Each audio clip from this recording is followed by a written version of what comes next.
नमस्कार दोस्तों, स्वागत है आपका एमपी एकेडमी के यूट्यूब चैनल पर। और आज हम आपके लिए लाए हैं एमपी पुलिस कांस्टेबल में जो साइंस का पार्ट पूछा जाता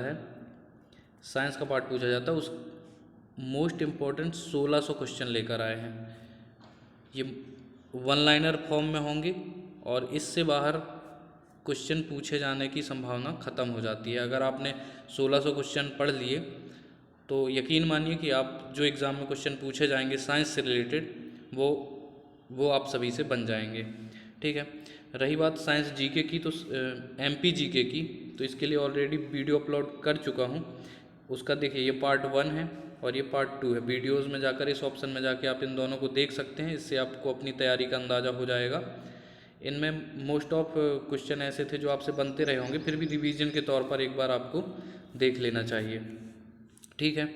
तो आज हमको मोस्ट 1600 क्वेश्चन कंप्लीट करना है, साइंस के 1600 क्वेश्चन। इसमें से आपसे इसमें से भी बहुत सारे क्वेश्चन बनते होंगे, लेकिन रिवीजन के तौर पर हमको 1600 क्वेश्चन पढ़ना है।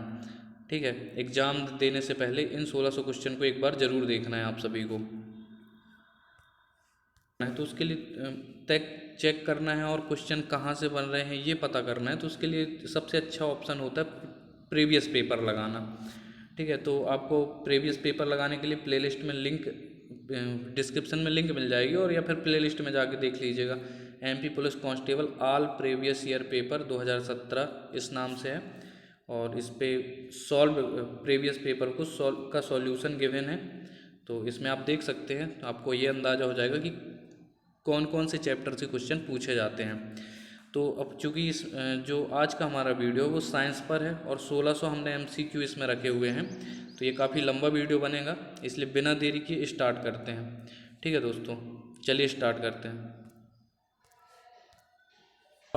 शुरू करने से पहले मैं आपको ये बता देता हूँ कि आपको ना किसी भी फैक्ट को याद करने की कोशिश नहीं करनी, रटने की कोशिश नहीं करनी है। ठीक है।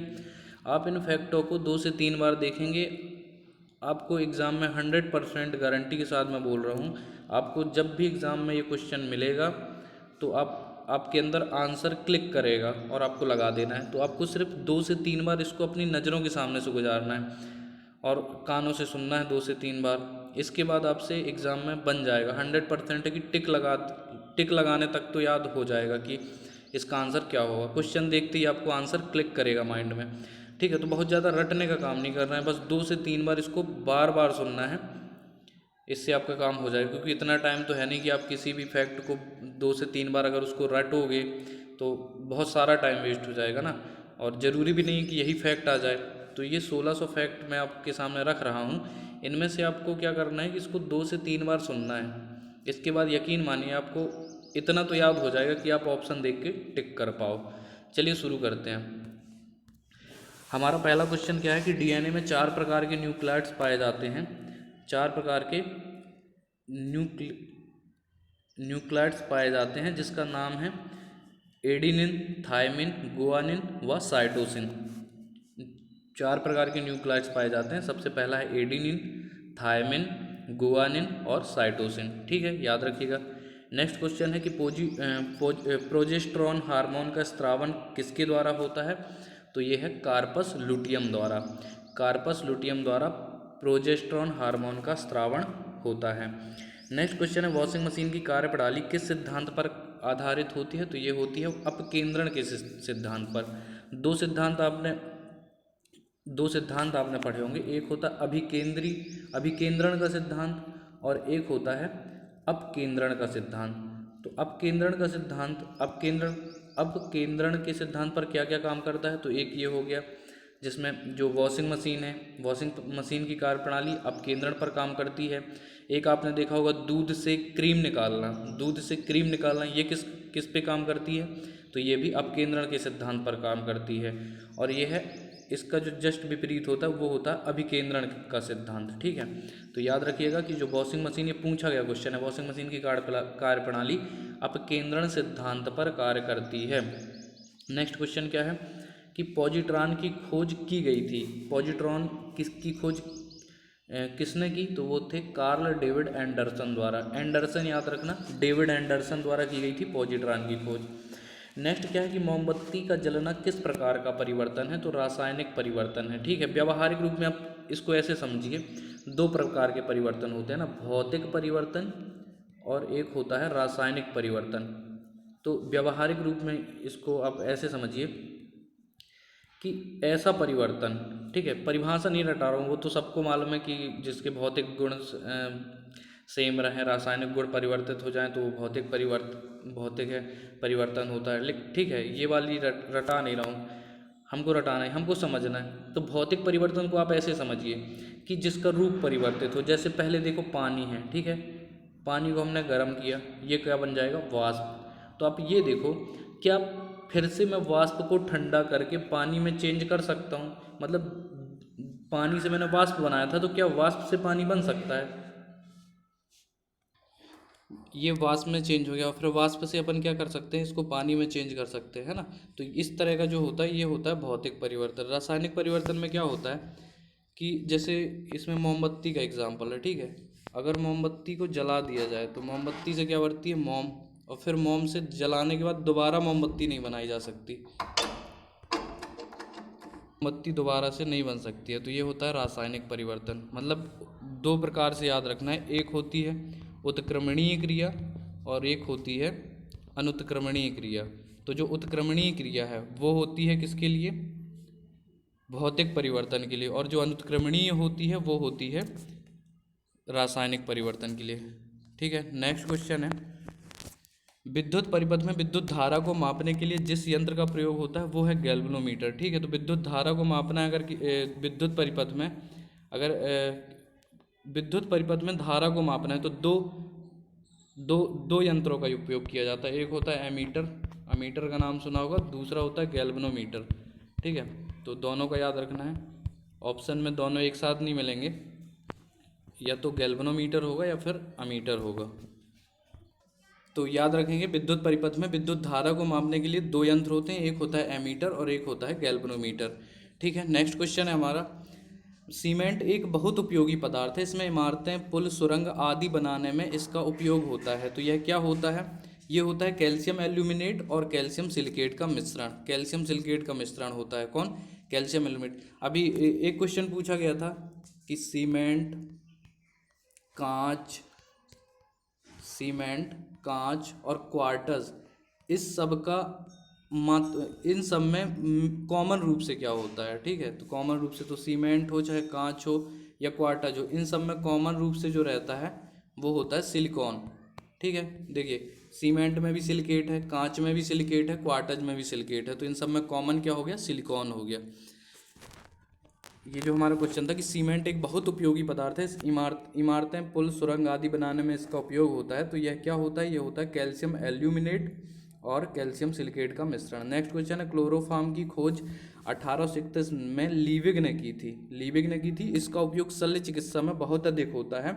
इसका रासायनिक नाम क्या है, ठीक है, तो क्लोरोफॉर्म CHCl3, इसका रासायनिक फॉर्मूला क्या होता है, तो ये होता है CH3 ट्राईक्लोरो मीथेन बोलते हैं इसको। अगर इसका IUPAC नाम पूछा जाए तो क्या होता है, ट्राईक्लोरो मीथेन। ठीक है, तो ये इसका यूज किया जाता है शल्य चिकित्सा में, क्योंकि क्लोरोफॉर्म के बारे में तो सभी जानते होंगे, क्योंकि इसका उपयोग किया जाता है बेहोश करने के लिए। ठीक है, अगर क्लोरोफॉर्म किसी को सूंघा दिया जाए तो वो बेहोश हो जाता है, और ज़्यादा मात्रा में दे देने से मृत्यु भी हो जाती है। तो क्लोरोफॉर्म की खोज की थी किसने, लीविग ने, और इसका उपयोग किया जाता है शल्य चिकित्सा में। लाल चींटियों, लाल चींटियों, बर्रों तथा बिच्छू आदि में पाए जाने वाला एसिड जिसके कारण इनके काटने पर खुजली तथा दर्द होता है वो क्या कहलाता है, तो वो होता है फार्मिक एसिड। ठीक है, HCOOH, ये फार्मिक एसिड, या इसी को बोल सकते हैं मेथेनोइक अम्ल। मेथेनोइक अम्ल होता है। मेथेनोइक अम्ल के कारण जब ये चींटियाँ, मधुमक्खियाँ, बर्रो, बिच्छू आदि काट देते हैं तो खुजली होने लगती है ना, और वो देखा होगा तो लाल कलर का पड़ जाता है, तो वो इस एसिड के कारण हो जाता है। ठीक है, मेथेनोइक एसिड के कारण या फार्मिक अम्ल के कारण।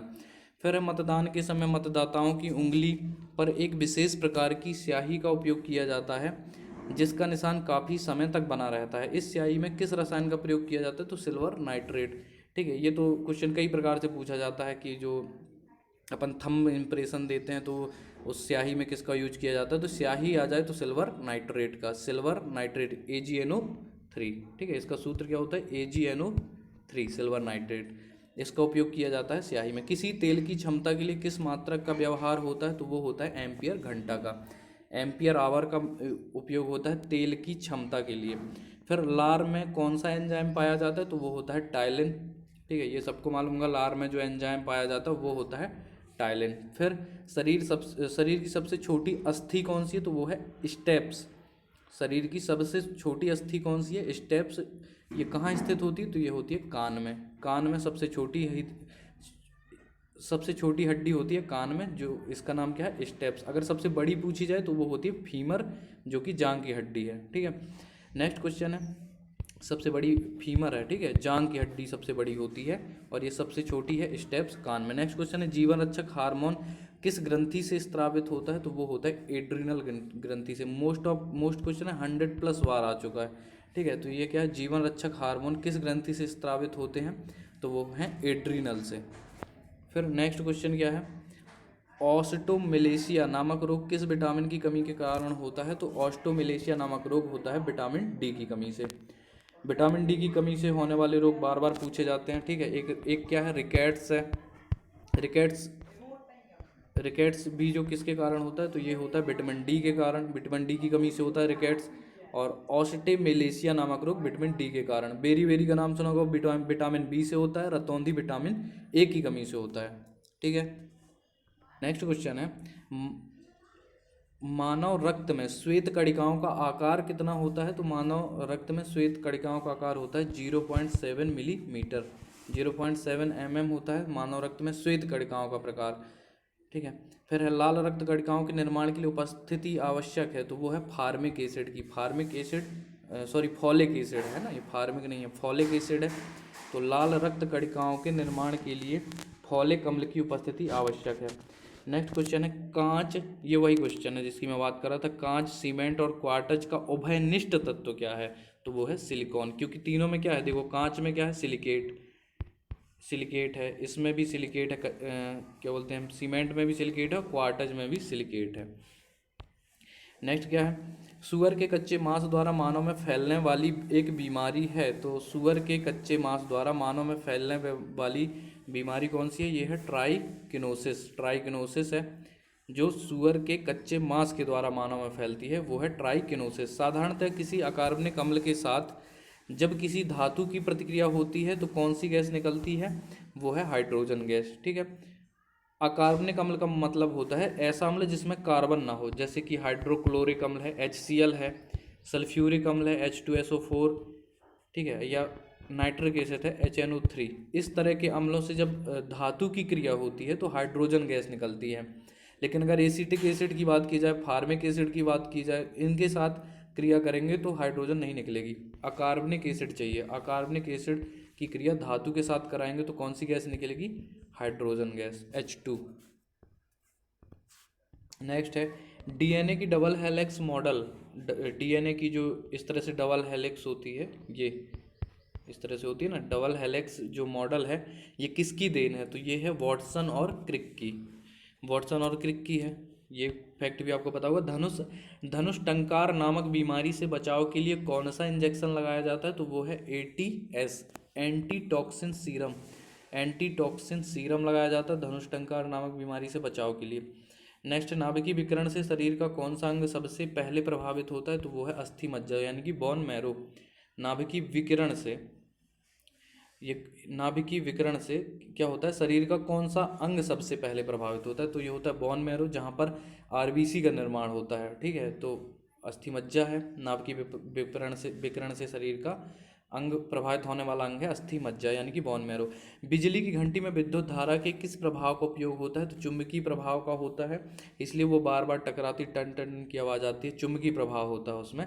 विद्युत की घंटी में विद्युत धारा के चुंबकीय प्रभाव का उपयोग किया जाता है। प्रोटीन शरीर के ऊतकों में हुई हानि एवं उनके विकास के लिए उत्तरदायी होता है, यह किस अम्ल से बना होता है, तो प्रोटीन बना होता है अमीनो अम्ल से, ठीक है। यानी कि इसको हम ऐसे समझें कि अमीनो अम्ल जो होते हैं वो एकलक हैं, और अगर ये बहुत सारे अमीनो अम्ल मिल जाते हैं, 100, 1000 लाखों की संख्या में, तो वो क्या बनते हैं, प्रोटीन। ठीक है।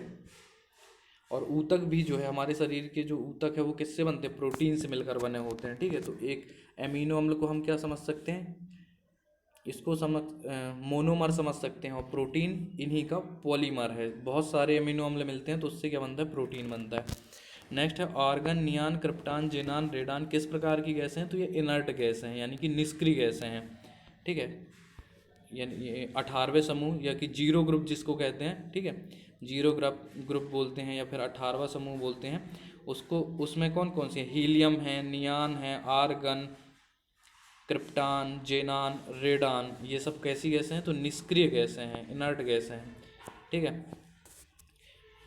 और ये जो रेडान है ये कैसी है, रेडियोधर्मी भी है। ठीक है। दो समतल दर्पण परस्पर 60 डिग्री के झुकाव पर रखे हैं, यदि उनके बीच कोई वस्तु रख दी जाए तो उसके कितने प्रतिबिंब बनेंगे ये बताना है, तो उसके बनेंगे 5 प्रतिबिंब। ठीक है। यदि दो समतल दर्पण परस्पर 60 डिग्री के झुकाव पर रखे हैं तो उनके बीच यदि कोई वस्तु रख दी जाए तो उसके बनेंगे 5 प्रतिबिंब।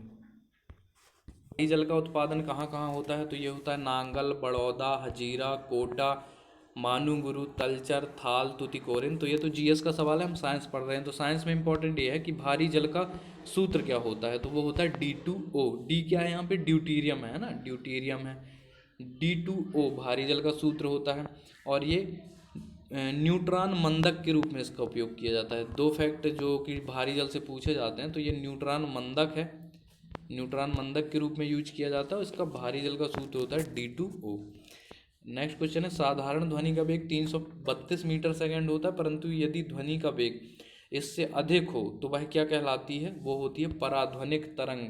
पराध्वनिक या पराश्रव्य कहते हैं इसी को। ठीक है। पराध्वनिक तरंग कहते हैं, जो कि 332 मीटर पर ध्वनि का साधारण वेग है ये 332 मीटर पर सेकेंड, और अगर इससे अधिक है तो वो कहलाएगी पराध्वनिक, सुपरसोनिक वेव। नेक्स्ट है वायुमंडल में किसी आवश्यक और पीड़ाकारी ध्वनि के प्रसारण को शोर कहा जाता है। वायुमंडल में किसी अनावश्यक या पीड़ाकारी ध्वनि को, यानी कि लाउड लाउड जो ध्वनि होती है, लाउड ध्वनि, उसको क्या कहा जाता है, शोर कहा जाता है। शोर को मापने की इकाई क्या है, तो वो है डेसीबल। इसको डीबी से डिनोट करते हैं, डीबी। ठीक है, डीपी लिख रहा हूँ यार मैं, डीबी, डेसीबल, डीबी। फिर है नेक्स्ट, यदि किसी व्यक्ति में एड्रीनल या अधिवृक्क के कॉर्टेक्स को नष्ट कर दें तो उसकी तुरंत मृत्यु हो जाती है। जो एड्रीनल के बारे में अभी क्वेश्चन आया था ना, ऊपर था कि जीवन रक्षक हार्मोन कहाँ से स्त्रावित होता है, तो वो उसका आंसर क्या था, एड्रीनल से। तो उसके बारे में डिटेल दी हुई है कि यदि किसी व्यक्ति में एड्रीनल या अधिवृक्क, एड्रीनल को ही अधिवृक्क कहा जाता है हिंदी में, ठीक है, उसके कार्टेक्स को नष्ट कर दें तो उसकी तुरंत मृत्यु हो जाती है। इसका प्रमुख कारण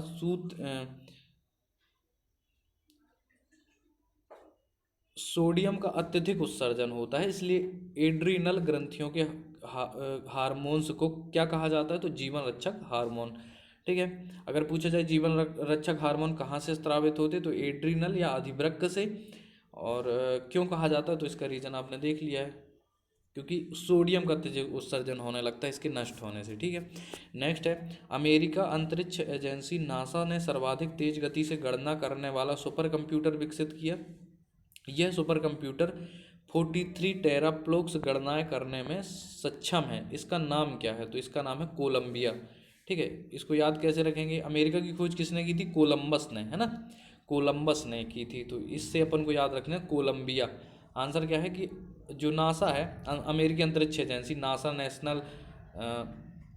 नेशनल एरोनॉटिक्स स्पेस एजेंसी है ना, सर्वाधिक तेज गति से गणना करने वाला सुपर कंप्यूटर विकसित किया। यह सुपर कंप्यूटर 43 टेराफ्लोप्स गणना है, ये इसकी क्षमता है 43 टेराफ्लोप्स करने में सक्षम है। इसका नाम क्या है, तो इसका नाम है कोलंबिया।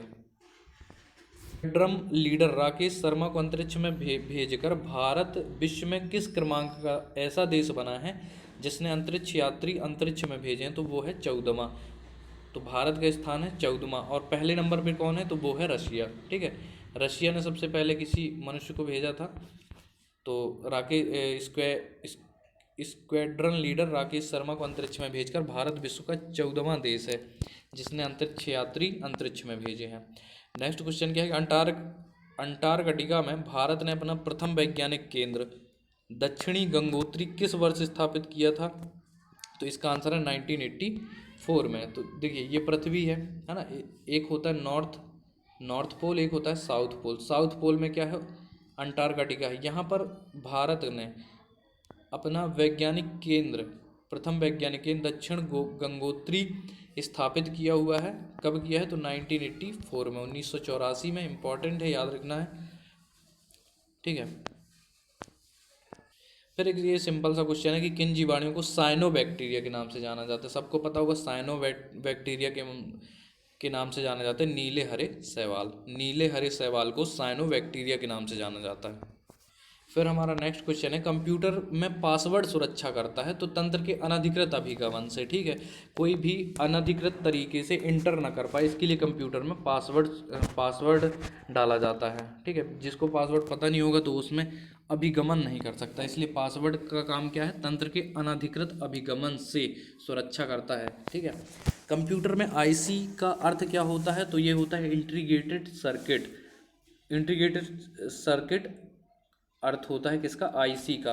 और इससे भी मोस्ट इंपॉर्टेंट क्वेश्चन ये पूछा था, तो जो आईसी चिप है ना, आईसी एक प्रकार की क्या है? चिप है। ये किसकी बनी होती है? तो ये बनी होती है सिलिकॉन की। सिलिकॉन की बनी होती है आईसी चिप, और इसका फुल फॉर्म क्या होता है? Integrated circuit. फिर हेपेटाइटिस बी वायरस शरीर के किस अंग को प्रभावित करता है? तो वो करता है यकृत को, है ना। क्वेश्चन है हेपेटाइटिस बी वायरस, हेपेटाइटिस याद रखना, बी वायरस शरीर के किस अंग को प्रभावित करता है? वो करता है यकृत को। और एक होती है पीलिया, है ना, पीलिया रोग हो जाता है। ये प्रदूषित जल को पीने से होता है पीलिया रोग।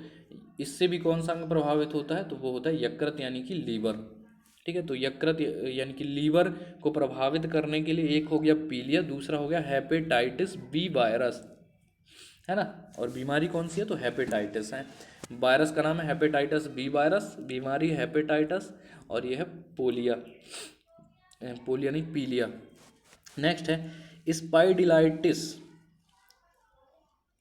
स्पॉन्डिलाइटिस बीमारी प्रभावित करती है तो मेरुदंड को प्रभावित कौन करती है? तो ये होती है स्पॉन्डिलाइटिस बीमारी।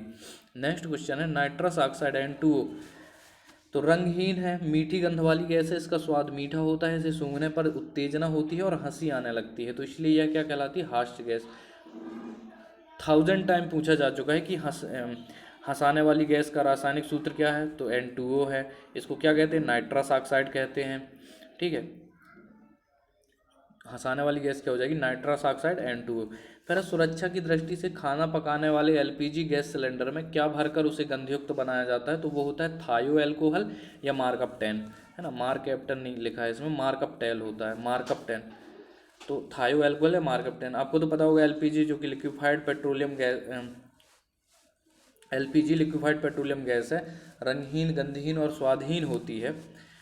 लेकिन जब वो उसका रिसाव होता है तो रिसाव का पता करने के लिए कि हो रहा है या नहीं हो रहा है, इसके लिए उसमें एक गंधयुक्त पदार्थ मिला दिया जाता है, उसका नाम है थायो एल्कोहल या मार्कअप 10। ज़्यादातर ऑप्शन में मिलेगा मार्कअप 10 मिलाया जाता है, ठीक है। थायो एल्कोहल बहुत कम मिलता है ऑप्शन में, लेकिन दोनों याद रखना है। नेक्स्ट है ताज़ा मूत्र यानी कि फ्रेश यूरिन में कोई गंध नहीं होती है, जबकि कुछ समय बाद इसमें तीव्र दुर्गंध हो जाती है, तो ये क्यों होती है? तो जो मूत्र है वो होता है यूरिन, और यूरिन यानी कि यूरिया, ठीक है। और जो कि बनता है किससे? नाइट्रोजन से। यूरिया का सूत्र क्या होता है? CH3CONH2, ये होता है ना, CH3CONH2, ये होता है यूरिया। तो इसमें क्या है? नाइट्रोजन है, ठीक है, NH3। अगर इसकी बैक्टीरिया द्वारा इसको क्या किया जाता है कि जो ये NH2 है इसको चेंज कर देते हैं NH3 में, इसलिए जो है इसमें तीव्र गंध आती है, ठीक है। जब कोई इंसान या पशु मर जाता है तो उसमें भी गंध आती होगी, क्योंकि वो पूरा का पूरा किससे बना? प्रोटीन से। और प्रोटीन किससे बनता है? मैंने आपको अभी बताया, तो वो बनता है अमीनो अम्ल से। अमीनो अम्ल में भी क्या होता है? अमीनो अम्ल में अमोनिया होता है, तो अमोनिया जब, तो ये जितने भी गंध के कारण है, गंध का कारण आ जाए तो वो सब कहाँ जाता है? अमोनिया में, ठीक है। एक क्वेश्चन अभी हाल ही में पूछा गया था कि जो अश्रु गैस होती है, आपने सुना किसान आंदोलन अभी हो रहे थे तो उसमें आंसू गैस के गोले दागे जा रहे थे, तो आंसू गैस है ना, तो वो कौन सी गैस होती है आंसू गैस, तो वो भी अमोनिया ही होती है, ठीक है। तो इसका आंसर क्या हो जाएगा कि बैक्टीरिया द्वारा यूरिया का अमोनिया में परिवर्तन कर दिया जाता है, इसलिए जो यूरिन है हमारा, यानी कि फ्रेश यूरिन है, ताज़ा मूत्र है, उसमें कुछ समय बाद तीव्र दुर्गंध उत्पन्न हो जाती है। नेक्स्ट क्वेश्चन है, खगोल भौतिकी एस्ट्रोफिजिक्स के लिए भारत में जन्मे किस वैज्ञानिक को नोबेल पुरस्कार प्रदान किया गया है, तो वो है सुब्रमण्यम चंद्रशेखर को। खगोल भौतिकी के लिए भारत में जन्मे किस वैज्ञानिक को नोबेल पुरस्कार, तो भौतिकी का वैज्ञानिक किसको मिला है, तो आप सभी को पता होगा, सुब्रमण्यम चंद्रशेखर इसका आंसर हो जाएगा एस्ट्रोफिजिक्स के लिए, ठीक है। खगोल भौतिकी यानी कि एस्ट्रोफिजिक्स के लिए। और एक भौतिक का नोबेल किसको मिला, तो वो है, इनका नाम क्या है, वो है सीवी रमन, है ना। सुब्रमण्यम चंद्रशेखर, इनको मिला है खगोल भौतिकी में, और जो सीवी रमन को मिला है, तो वो मिला है किसको, सीवी रमन को किस में, रमन प्रभाव में, रमन प्रभाव, जिसको बोलते हैं रमन इफेक्ट, ठीक है। तो यहाँ पर कंफ्यूज नहीं होना, ये खगोल भौतिकी यानी कि एस्ट्रोफिजिक्स है, एस्ट्रोफिजिक्स में मिला था सुब्रमण्यम चंद्रशेखर को, और रमन प्रभाव में मिला था सीवी रमन को, ठीक है। नेक्स्ट क्वेश्चन, उत्तेजित भीड़ को तितर बितर करने में पुलिस द्वारा प्रयोग की जाने वाली अश्रु गैस क्या होती है, तो वो होती है अमोनिया, जो कि अभी पहले मैं बता चुका हूँ। अश्रु गैस में क्या होता है, अमोनिया होता है, NH3। कंप्यूटर शब्दकोश में CD अक्षरों का प्रयोग किसके लिए किया जाता है, तो कम्पैक्ट डिस्क को, CD का फुल फॉर्म होता है कम्पैक्ट डिस्क। नेक्स्ट क्वेश्चन है, शरीर में जल के नियंत्रण की क्रिया ऑस्मो रेगुलेशन कहलाती है, इस क्रिया को कौन सा अंग करता है, तो वो होता है वृक्क यानी कि किडनी। शरीर में जल के नियंत्रण की क्रिया ऑस्मो रेगुलेशन कहलाती है, और जो ये क्रिया है ऑस्मो रेगुलेशन, ये किस अंग द्वारा की जाती है, तो वो है वृक्क यानी कि किडनी। फिर नेक्स्ट है, शीतल पेयों,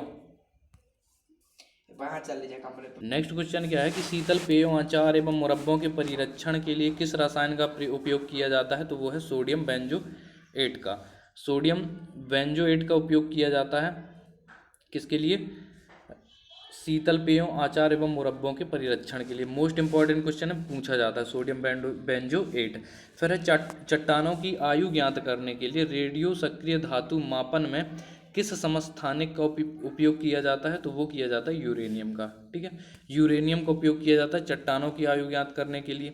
इसी से रिलेटेड एक फैक्ट है कि जो C14 है ना, कार्बन 14, इसका उपयोग किया जाता है किसी भी कार्बनिक चीज़ का, है ना, जैसे कोई स्थल कहीं की खुदाई वगैरह होती है, तो उसमें जो अवशेष मिलते हैं, है ना, अवशेषों की, अगर पूछा जाए कि अवशेषों की उम्र निर्धारित करने के लिए किसका उपयोग किया जाता है, तो वो होता है कार्बन डेटिंग। बोलते क्या है, कार्बन डेटिंग C14। तो आंसर में आपको कार्बन डेटिंग भी मिल सकता है, C14 भी मिल सकता है। तो अवशेषों की उम्र के लिए क्या बताओगे, कार्बन डेटिंग या C14। और चट्टानों की आयु ज्ञात करने के लिए, जो कि मैंने अभी बताया, किसका यूज किया जाता है, यूरेनियम। होमी जहांगीर भाभा का नाम विज्ञान के किस क्षेत्र में से संबंधित है, तो डॉक्टर होमी जहांगीर भाभा का नाम विज्ञान के परमाणु विज्ञान से संबंधित है, ठीक है। परमाणु विज्ञान से संबंधित है कौन, डॉक्टर होमी जहांगीर भाभा। फिर आवर्त सारणी यानी कि पीरियोडिक टेबल में निष्क्रिय गैसों को किस समूह में रखा गया है, तो यह है 0 वर्ग में, ठीक है। आवर्त पूछेगा तो 18वें आवर्त में रखा गया है, और अगर वर्ग पूछे तो 0 आवर्त है, ठीक है। उसको जीरो ग्रुप भी बोलते हैं किसको, जो निष्क्रिय इनर्ट गैसों का समूह है, जिसमें हीलियम है, नियॉन है, आर्गन, क्रिप्टान, जेनान और रेडान है। फिर किस रोग से पीड़ित व्यक्ति प्रायः सैकरीन का प्रयोग करते हैं, तो वो है मधुमेह जो डायबिटीज़ होती है, उस रोग से पीड़ित व्यक्ति सैकरीन क्या है, ये एक शर्करा है, लेकिन इसमें क्या होता है कि शर्करा तो है, लेकिन इसमें सुक्रोज की मात्रा नहीं होती है। ये मीठा होता है, लेकिन शरीर में शर्करा की जो मात्रा है उसमें वृद्धि नहीं होती है, इसलिए इसका यूज किया जाता है डायबिटीज के मरीजों द्वारा, ठीक है। आपने एलिटेम का नाम सुना होगा, एस्पार्टेम का सुना होगा, ये सैकरीन का नाम सुना होगा। किसके प्रकार हैं, ये शर्करा के प्रकार हैं। तो इनकी कैलोरी का मान बहुत ज़्यादा कैलोरी का मान बहुत ज़्यादा, मीठे बहुत ज़्यादा होते हैं लेकिन इनकी कैलोरी का मान कम होता है, इसलिए ये जो मधुमेह यानी कि डायबिटीज शुगर की बीमारी होती है उसमें शुगर की मात्रा कंट्रोल रहेगी और मीठे का मीठा हो जाएगा, इसलिए सैकरीन का यूज करते हैं। ठीक है, ये क्वेश्चन मीठे जो मैंने एस्पार्टेन एलिटेम ये सब बताया ना, ये क्वेश्चन भी पूछे जाते हैं, आगे मिलेंगे अपन को। देखिए 1600 क्वेश्चन है, ऐसा कोई भी क्वेश्चन नहीं होगा जो अपन से छूट जाए। नेक्स्ट है कि विद्युत मस्तिष्क इलेक्ट्री, फिर क्या है, इलेक्ट्रीइंसेफेलोग्राफ ईईजी का प्रयोग किसके कार्य का पता करने के लिए किया जाता है? तो जो ईईजी है इसको अंडरलाइन कर लो, ईईजी का यूज किया जाता है मस्तिष्क के लिए, मस्तिष्क मस्तिष्क के लिए किया जाता है। ठीक है, पढ़ देता हूँ एक बार। विद्युत मस्तिष्क लेख जो ईईजी होता है का प्रयोग करके किसके कार्य का पता लगाने के लिए किया जाता है? तो वो होता है मस्तिष्क के लिए, मस्तिष्क के लिए किया जाता है। चलो नेक्स्ट क्वेश्चन है, खेतों की उपजाऊ मिट्टी वायु द्वारा उड़ाकर अथवा वर्षा के जल में बहकर किसी स्थान विशेष से हटकर अन्य स्थानों में चली जाती है, यह घटना क्या कहलाती है? ये कहलाती है सॉइल एरोजन या भूमि का अपरदन। ठीक है, तो भूमि का अपरदन होता है वायु द्वारा उड़ाकर, तो वायु द्वारा देखा होगा ऊपरी परत उड़ जाती है, वही तो उपजाऊ होती है ना। और क्या बोलते हैं, वर्षा के जल में बहकर, वर्षा के जल में बहकर और नदियों द्वारा भी बहाकर ले जाई जाती है, तो इस तरह से उसको बोलते हैं सॉइल इरोजन या भूमि का अपरदन। नेक्स्ट है ACAB यानी कि agri clinics agri business centres, agri clinics and agri business centres यानी कि ACABC स्कीम कृषि एवं सहकारिता विभाग गवर्नमेंट ऑफ इंडिया द्वारा लॉन्च की गई, कब? 2002 में। ठीक है, तो ये भी साइंस से रिलेटेड ही है कि ये जो ACABC स्कीम है ये कब लॉन्च की गई थी? तो 2002 में। याद रखना, KCC किसान कॉल सेंटर स्कीम कब लॉन्च की गई? तो यह है 21 जनवरी 2004 को। किसान कॉल सेंटर स्कीम कब लॉन्च की गई? 21 जनवरी 2004 को। फिर ये एक हेडक्वार्टर है जो कि साइंस से रिलेटेड है, कृषि से रिलेटेड है, national institute of agriculture extension management यानी कि मैनेज, मैनेज का फुल फॉर्म क्या है? National institute of agriculture extension management का मुख्यालय कहाँ पर है? तो यह है हैदराबाद। हैदराबाद अब कहाँ पर आता है? तेलंगाना में आता है ना, तेलंगाना की कैपिटल है। तिलहनी फसलों की रानी किसको कहा जाता है? तो वो तिल को कहा जाता है, तिल सेसामम, तिल को तिलहनी फसलों की रानी, queen of oil seed crops कहलाती है तिल। पूछा गया क्वेश्चन है, विश्व में तिल उत्पादन में भारत का स्थान कौन सा है? तो वो है दूसरा।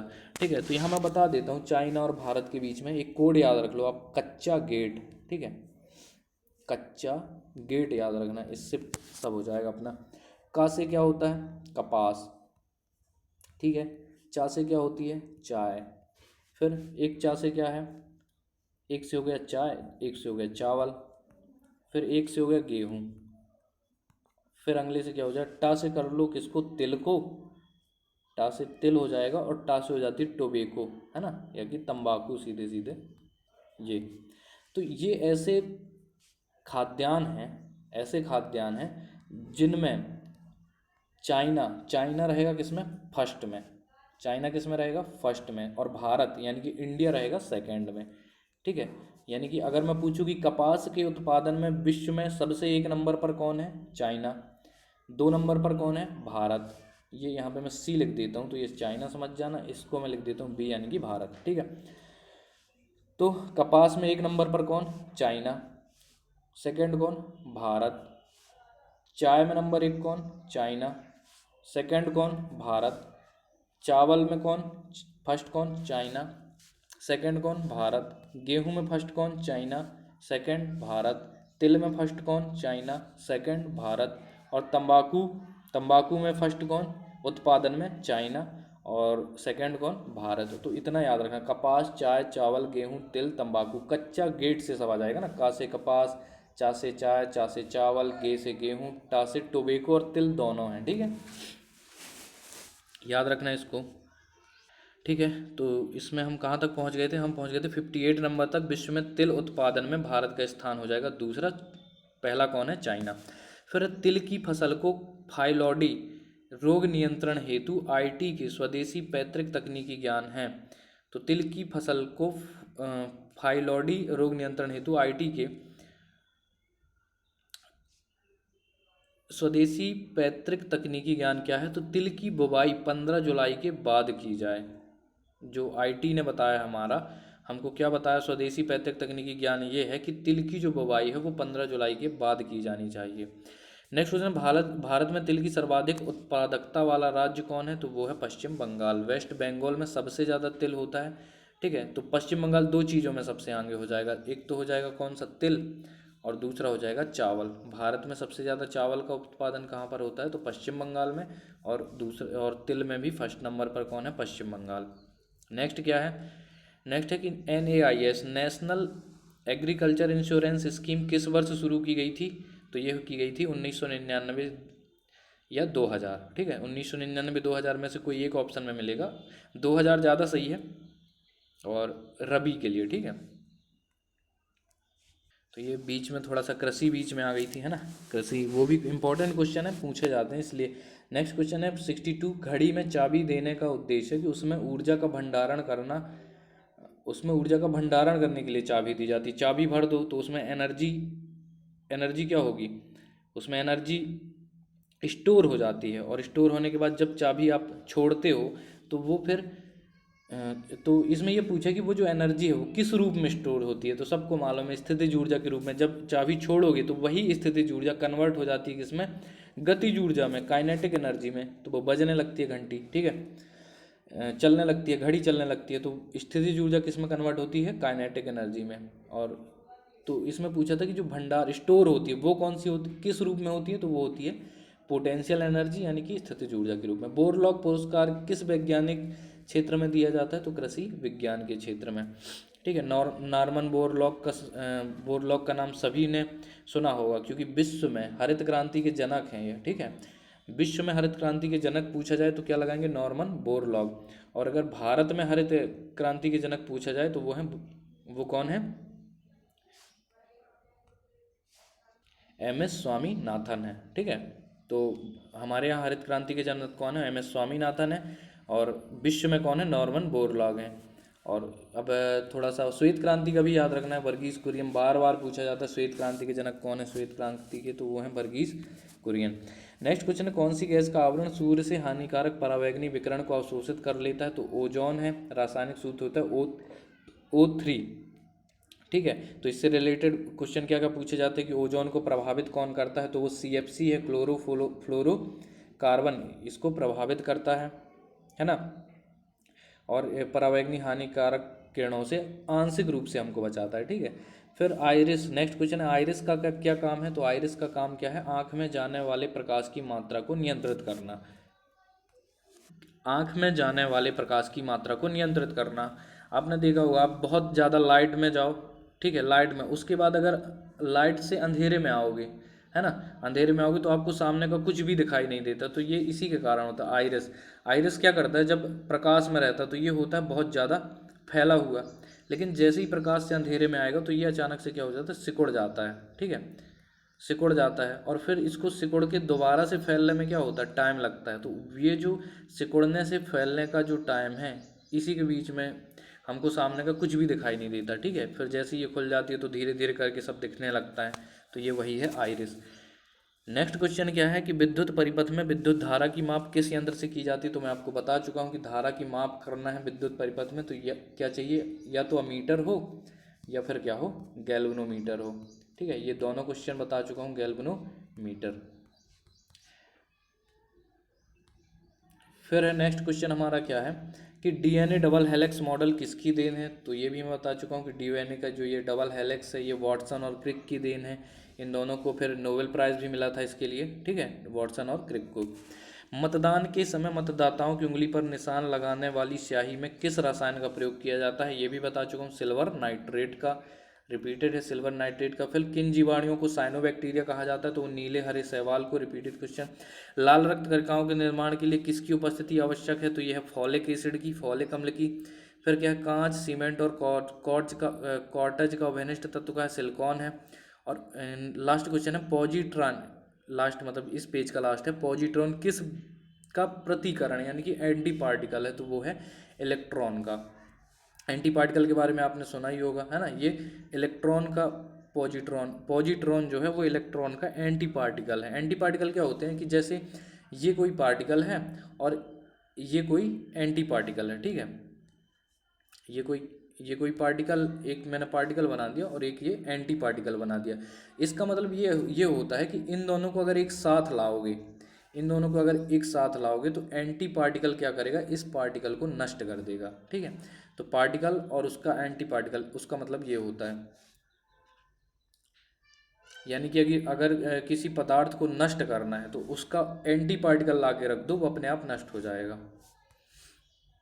बहुत ही मतलब कि रोमांचक ये टॉपिक है एंटी पार्टिकल वाला। अगर टाइम मिले आपको तो 1 मिनट के लिए गूगल करके ज़रूर पढ़िएगा इसके बारे में, आपको बहुत अच्छा फील होगा। आज के ब्लैक बॉक्स का रंग कैसा होता है, तो नाम है ब्लैक बॉक्स लेकिन इसका रंग होता है नारंगी, ठीक है। ऑरेंज कलर का होता है, जो हवाई जहाज़ का ब्लैक बॉक्स होता है उसका कलर होता है नारंगी। फिर द्विनाम पद्धति के अंतर्गत पौधे का नाम 2 भागों में व्यक्त किया जाता है। प्रथम नाम क्या होता है, प्रजातीय नाम यानी कि जेनरिक नेम, एंड द्वितीय भाग जातीय नाम, स्पेसिफाई नेम होता है। इस पद्धति का प्रतिपादन, तो जो द्विनाम पद्धति थी वो किसकी देन है, तो वो है कैरोलस लीनियस की, ठीक है। कैरोलस लीनियस की देन है द्विनाम पद्धति, ठीक है। इसके बाद जब श्वेत प्रकाश की किरणें प्रिज्म से होकर गुजरती हैं तो श्वेत प्रकाश के 7 संगठक रंग एक दूसरे से अलग हो जाते हैं। इसे प्रकाश का वर्ण विक्षेपण कहते हैं, डिस्पर्सन ऑफ लाइट कहते हैं इसको, है ना। डिस्पर्सन ऑफ लाइट या वर्ण विक्षेपण किसको कहते हैं, जब श्वेत रंग को, ये हमारा प्रिज्म है, इससे अगर हम किसी लाइट को गुजारें, इस प्रिज्म में से किसी श्वेत लाइट को गुजारेंगे तो ये 7 रंगों में विभक्त हो जाती है। इस तरह से आपको याद भी होगा VYVGYOR करके, है ना। वायलेट क्या होता है, VB वायलेट, ब्लू, VB क्या होता है, VBIBGYOR, इस तरह से 7 रंगों में विभक्त हो जाता है ना। भी का मतलब क्या है, तो ये वायलेट है, ये इंडिगो है, blue, green, yellow, orange and red, इस तरह से 7 रंगों में विभक्त हो जाता है। तो ये जो विभक्त हो जाना, रंग का विभक्त हो जाना 7 रंगों में, ये क्या कहलाता है, इसको बोलते हैं वर्ण विक्षेपण, ये डिस्पर्सन ऑफ लाइट, ठीक है। तो हमारा क्वेश्चन क्या है, इससे क्वेश्चन क्या है कि पर्दे पर 7 रंगों की जो पट्टी बनती है उसे क्या कहते हैं। 7 रंगों की पट्टी बन जाएगी, ये इधर से प्रिज्म है, यहाँ से लाइट, और यहाँ पे पर्दे में अगर 7 रंगों को इस तरह से 7 रंग दिखेंगे यहाँ पर्दे पर, इस पट्टी को क्या कहते हैं, इसको बोलते हैं स्पेक्ट्रम या वर्णपट। तो ज़्यादातर स्पेक्ट्रम मिलेगा ऑप्शन में, आपको लगा देना क्या, स्पेक्ट्रम, वर्णपट या स्पेक्ट्रम। नेक्स्ट क्वेश्चन है, स्थिर दाब पर किसी गैस की निश्चित मात्रा का आयतन परम ताप के समानुपाती होता है, यह नियम कहलाता है चार्ल्स का नियम। तो इसको एक अलग तरह से पढ़ लेते हैं ताकि यहीं पे झंझट खत्म हो जाएगा। एक होता है बॉयल का नियम, ठीक है, एक होता है चार्ल्स का नियम। अंतर बता रहा हूँ, खाली अंतर आपको देखना है कि अंतर क्या है। बॉयल जो संबंध है, आपको ये याद रखना, बॉयल ने संबंध बताया है प्रेशर और किसके बीच में, प्रेशर और वॉल्यूम यानी कि आयतन के बीच में।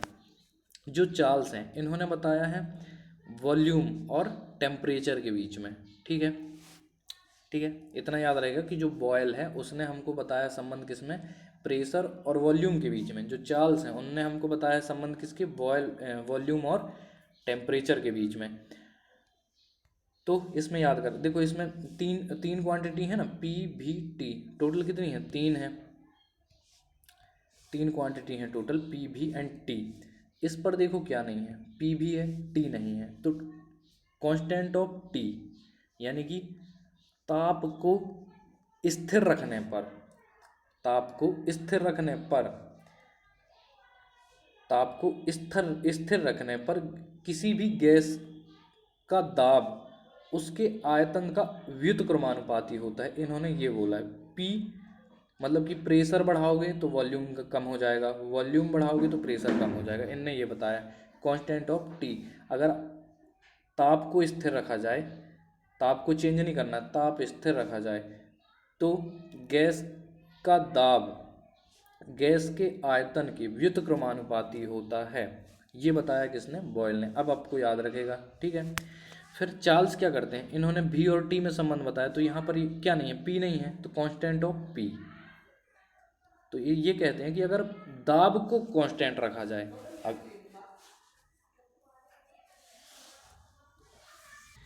प्रेशर को अगर कांस्टेंट रखा जाए तो जो वॉल्यूम होता है यानी कि आयतन होता है वो डायरेक्टली प्रोपोर्शनल होता है किसके, टेम्परेचर के। ठीक है, अगर टेम्परेचर बढ़ाओगे इसका मतलब ये हुआ कि अगर टेम्परेचर इंक्रीज करते हो तो उसका आयतन भी बढ़ेगा, या आयतन बढ़ाते हो तो उसका टेम्परेचर बढ़ेगा। दोनों मतलब टेम्परेचर बढ़ाओगे तो आयतन, ऑब्वियसली पानी उबलता है तो क्या होता है, उसका आयतन बढ़ता है ना, फैलता ही है। तो ये बताया है चार्ल्स ने। अब अपन को कभी भी कन्फ्यूज़न नहीं होगा। ठीक है, तो ये सब आपने पढ़ा हुआ है, बस एक रिवीजन के तौर पर है। ठीक है, इसी से हमारा पी भी बराबर आर टी है ना, ये इस तरह का पी वी बराबर एन आर टी आदर्श गैस समीकरण आता है, तो वो यहीं से आता है। ठीक है,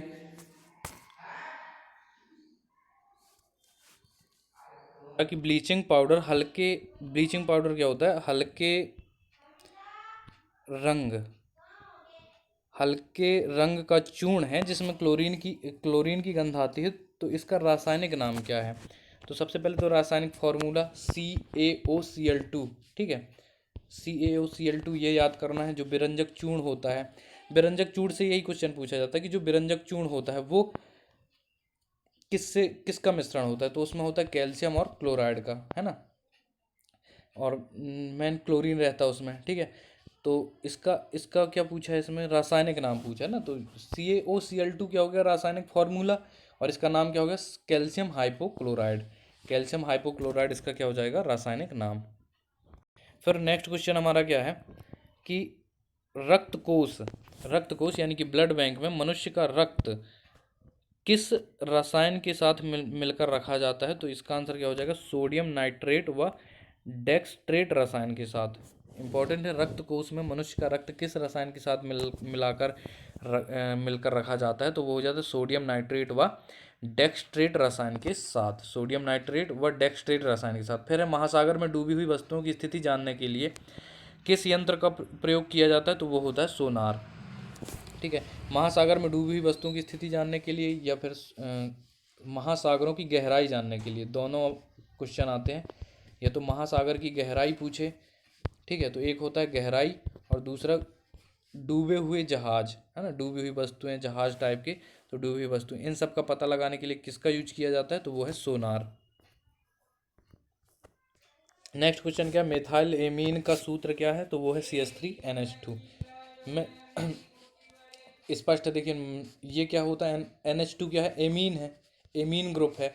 और मिथाइल पूछा तो मैथिल क्या होता है, CH3।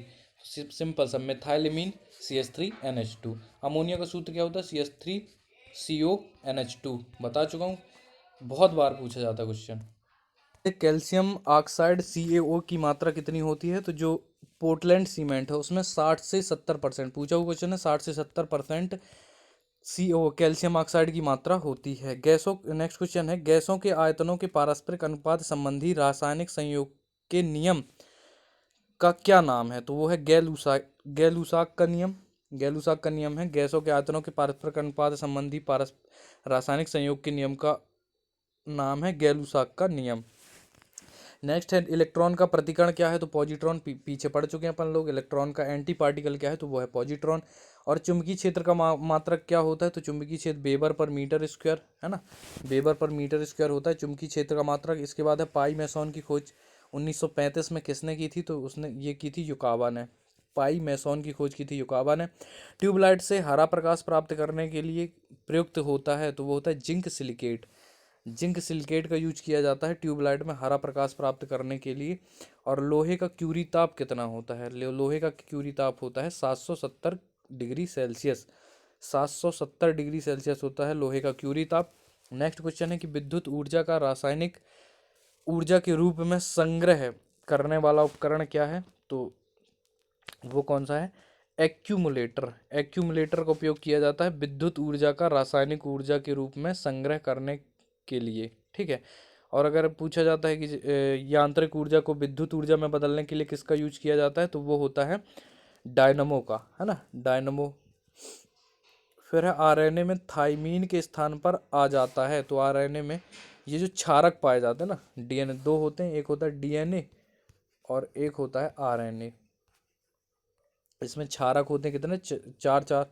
तो आरएनए में क्या होता है, थायमीन की जगह पर आ जाता है क्या, यूरेसिल। बाकी सब सेम रहेंगे, बस आरएनए में क्या आ जाएगा, यूरेसिल आ जाता है चौथे नंबर पर, यूरेसिल।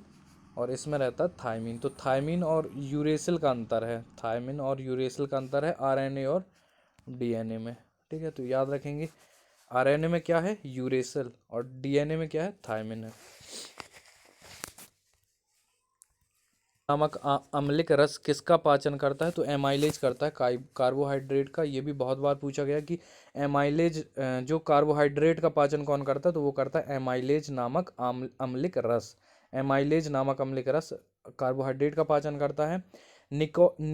निकोटेनिमाइट, निकोटेनिमाइट किस विटामिन का रासायनिक नाम है, तो विटामिन पी। टाइफाइड नामक रोग होता है, तो वो होता है साल्मोनेला टाइफोसा नामक जीवाणु से। साल्मोनेला टाइफोसा नामक जो टाइफाइड होता है वो साल्मोनेला टाइफोसा जीवाणु से होता है। टेट्राएथाइलेट TeL पेट्रोल में मिलाया जाता है ताकि इसकी एंटी नॉकिंग रेटिंग बढ़ जाए। एंटी नॉकिंग रेटिंग बढ़ाने के लिए फोटन दर बढ़ाने के लिए यूज किया जाता है ट्राईएथाइलेट का, TeL का। ठीक है, पेट्रोल में। फिर है शीतकाल की तुलना में ग्रीष्म काल में अधिक मछलियां मरने का क्या कारण है, तो ऑक्सीजन के अपक्षण के कारण। ऑक्सीजन के अपक्षण के कारण क्या होता है, शीतकाल की तुलना में ग्रीष्म काल में अधिक मछलियां मर जाती हैं। फिर एक AMU द्रव्यमान कितनी ऊर्जा के तुल्य होता है, तो 931 MeV ऊर्जा के, 931 MeV ऊर्जा के बराबर होता है। एक AMU द्रव्यमान ऊर्जा तुल्य होती है 931 MeV ऊर्जा के। शक्कर के घोल का तापमान बढ़ाने से शक्कर की विलेयता क्या होती है, बढ़ती है। तो विलेयता तो ऑलवेज बढ़ती है, ताप बढ़ाने पर विलेयता क्या होती है, बढ़ती है, क्योंकि वो डायरेक्टली प्रोपोर्शनल है। ठीक है, परम शून्य ताप पर अणु गति का क्या होता है, तो परम शून्य ताप पर अणु गति समाप्त हो जाती है। फिर है कोणीय त्वरण का SI मात्रक क्या है, तो रेडियन पर मीटर स्क्वायर। ठीक है, त्वरण का मात्रक होता है, त्वरण क्या होता है, वेग बटे विस्थापन। ठीक है, यानी कि मीटर पर सेकंड का स्क्वायर होता है। लेकिन यहाँ पर कोणीय त्वरण का मान पूछा था, तो कोण का क्या होता है मात्रक, मीटर की जगह पर आ जाएगा रेडियन। ठीक है, रेडियन आ जाएगा, और बटे में तो वही रहेगा सेकंड स्क्वायर। ठीक है, तो मीटर पर सेकंड स्क्वायर होता है त्वरण का, कोणीय त्वरण है तो रेडियन पर सेकंड स्क्वायर, जैसे याद रखना हो। और LT-2 ये क्या होता है, इसका बिमी सूत्र होता है। ठीक है, इस तरह से बंद करके लिखा जाता है बिमी सूत्र। नेक्स्ट है कोणीय त्वरण का SI मात्रक, तो ये हो गया क्या है, रेडियन पर मीटर, रेडियन पर सेकंड का स्क्वायर। नेक्स्ट क्वेश्चन है पृथ्वी के अंदर जाने पर किसी वस्तु के भार में क्या प्रभाव पड़ेगा। पृथ्वी के अंदर जाने पर वस्तु के भार में क्या आती है, तो वस्तु का भार घटेगा। चाहे पृथ्वी के अंदर जाओ या पृथ्वी के ऊपर जाओ, दोनों स्थिति में क्या होता है, भार कम होता है। क्यों कम होता है, क्योंकि भार जो है डिपेंड करता है गुरुत्वाकर्षण बल पर, ग्रेविटी फोर्स पर। तो अगर धरती से ऊपर जाओगे तो ग्रेविटी का फोर्स, ग्रेविटी कम होनी है, गुरुत्वाकर्षण बल कम होना है। नीचे जाओगे तो गुरुत्वाकर्षण बल कम होना है। इसलिए वहाँ पर क्या होता है कि क्वेश्चन क्या, पृथ्वी के अंदर जाने पर किसी वस्तु के भार पर क्या प्रभाव पड़ेगा, तो भार घटेगा। ऑलवेज घटता है, चाहे ऊपर जाओ या नीचे। ठीक है, बहुत अधिक ऊंचाई पर मनुष्य की लाल रुधिर कणिकाओं, यानी कि RBC की बात है, रेड ब्लड वेसल्स की बात कर रहा, RBC की बात कर रहा है, कणिकाओं में क्या परिवर्तन होता है, तो संख्या बढ़ जाती है। ठीक है, बहुत अधिक ऊंचाई पर मनुष्य की लाल रक्त कणिकाओं की संख्या में वृद्धि हो जाती है। नेक्स्ट है कि बच्चों में ऑस्टियोमेलेशिया रोग किस विटामिन की कमी के कारण होती है, तो ये होती है विटामिन डी की कमी से। बच्चों में ऑस्टियोमेलेशिया रोग किस विटामिन की कमी के कारण होता है, तो वो होता है विटामिन डी की कमी के कारण। साबुन क्या है, तो साबुन है बसीय अम्लों के सोडियम लवण है। ठीक है, फैटी एसिड के सोडियम लवण है क्या, साबुन। इंपॉर्टेंट है। खोपड़ी में हड्डियों की कुल संख्या होती है, तो मानव खोपड़ी में हड्डियों की संख्या होती है 8। ये क्वेश्चन भी पूछे जाने लगे हैं पैटर्न में कि कौन से अंग पे कितनी हड्डियां होती हैं, है ना। तो मैन याद रखना, जैसे कि खोपड़ी हो गई, है ना। मानव खोपड़ी में हड्डियों की कुल संख्या कितनी होती है, तो वो होती है 8। जड़त्व किन वस्तुओं का गुण है, तो जो वस्तु धरती पर एग्जिस्ट करती है यानी कि होती है, तो वो जड़त्व के नियम का पालन करेगी। फिर संवेग परिवर्तन की दर किसके बराबर होती है, तो ये न्यूटन का दूसरा नियम है ना, न्यूटन का सेकंड लॉ ऑफ न्यूटन है कि संवेग डीपी बटे डी टी इक्वल टू क्या होता है, एफ, यानी कि फोर्स के बराबर होता है ना। फोर्स के बराबर संवेग परिवर्तन की दर किसके बराबर होती है, तो वो होती है आरोपित बल के। दूसरा नियम है न्यूटन का। ये भी पूछा जा सकता है दूसरा नियम, ये संवेग परिवर्तन की दर बल के बराबर होती है, कौन सा नियम है या किसका नियम है, तो न्यूटन का दूसरा नियम है। फिर हमारा नेक्स्ट क्वेश्चन क्या है कि इलेक्ट्रॉन पर कितना आवेश होता है, तो वो 1.6 × 10 की घात ऋण 19 कूलाम होता है। याद रखना, इसको याद करने वाला चीज़ है। 1.6 इंटू 10⁻⁻19 कूलाम होता है, कूलाम। ये भी पूछा जाता है आवेश का मात्रक क्या है, तो दो आंसर बन जाएंगे आपसे। आवेश का मात्रक होता है कूलाम। और इलेक्ट्रॉन पे कितना आवेश होता है, 1.6 इंटू 10⁻⁻19 होता है। फिर है आदर्श वोल्ट मीटर का प्रतिरोध कितना होता है, तो अगर आदर्श वोल्ट मीटर है तो उसका प्रतिरोध अनंत होगा, है ना। आदर्श वोल्ट मीटर ऐसा वोल्ट मीटर है कि जिसमें प्रतिरोध नहीं होना चाहिए, उसमें किसी भी तरह का ऊर्जा क्षय नहीं होना चाहिए, वो एक आदर्श आइडल लग जाता है, यानी कि जो एग्जिस्ट ही नहीं करेगा। तो इसका जो प्रतिरोध होगा वो क्या होगा, अनंत, इनफाइनाइट। इंसुलिन का प्रयोग किस भी बीमारी के उपचार में होता है, तो मधुमेह, डायबिटीज। इंसुलिन के टीके लगाए जाते हैं, आप सबको पता होगा, है ना। इंसुलिन के टीके लगाए जाते हैं किस में, डायबिटीज में। प्राकृतिक चयन या चरण का सिद्धांत किसने प्रतिपादित किया था, तो प्राकृतिक चयन या प्राकृतिक चरण का सिद्धांत प्रतिपादित किया था डार्विन ने। फिर central mining research institute of बोरनी कहाँ स्थित है, तो धनबाद में है ना, धनबाद में है क्या, central mining research institute of बोरनी। फिर है बीरबल साहनी इंस्टीट्यूट ऑफ बोरनी कहाँ स्थित है, तो यह है लखनऊ में। बीरबल साहनी इंस्टीट्यूट ऑफ बोरनी कहाँ स्थित है, लखनऊ में है। फिर ट्रांजिस्टर में अर्धचालक के रूप में, तो ये इंपॉर्टेंट क्वेश्चन है कि ज़्यादातर अर्धचालक में यूज किया जाता है क्या, सिलिकॉन मिला होगा अभी तक आपको, लेकिन ट्रांजिस्टर में यूज किया जाता है जर्मेनियम का, है ना। ठीक है, तो ये इंपॉर्टेंट है कि जो ट्रांजिस्टर होता है उसमें अर्धचालक के रूप में किसका यूज किया जाता है, जर्मेनियम का। फिर है मेनिंगो का काक्सीमिया बीमारी क्या है, तो वो है मस्तिष्क ज्वर है। मैं मेनिंगो काक्सीमिया बीमारी है मस्तिष्क ज्वर। नेक्स्ट क्वेश्चन है हमारा मक्के का बौना रोग किसके कारण होता है, तो ये है स्पाइरोप्लाजा द्वारा। ये है ना, फसलों पर भी रोग होते हैं तो उससे भी क्वेश्चन बनते हैं। मक्के का बौना रोग होता है स्पाइरोप्लाजा के कारण। प्रकाश के किस रंग की तरंग लंबाई सबसे अधिक होती है, तो वो होती है लाल रंग की। तरंग लंबाई का मतलब है तरंग दैर्घ्य से, है ना, वेवलेंथ। वेवलेंथ तरंग दैर्घ्य हिंदी में बोलते हैं, तरंग लंबाई वही है। तो सबसे ज़्यादा किसकी होती है, लाल रंग की।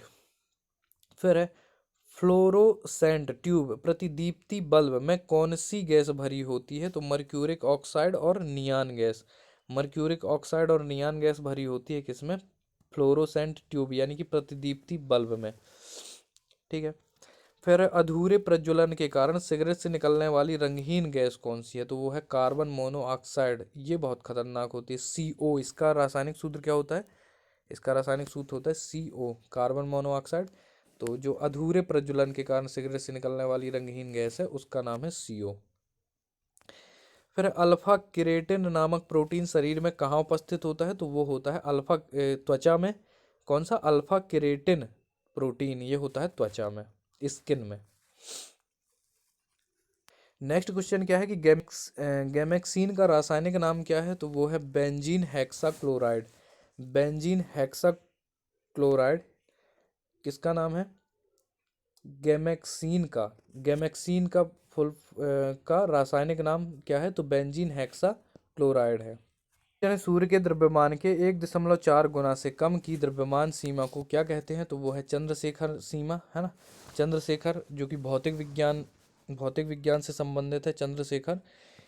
इन्होंने सूर्य के द्रव्यमान के 1.4 गुना से कम की द्रव्यमान सीमा, जिसको चंद्रशेखर सीमा, इसका निर्धारण किया था किसने, चंद्रशेखर ने, जिसके लिए इनको फिर नोबेल प्राइज भी मिला है।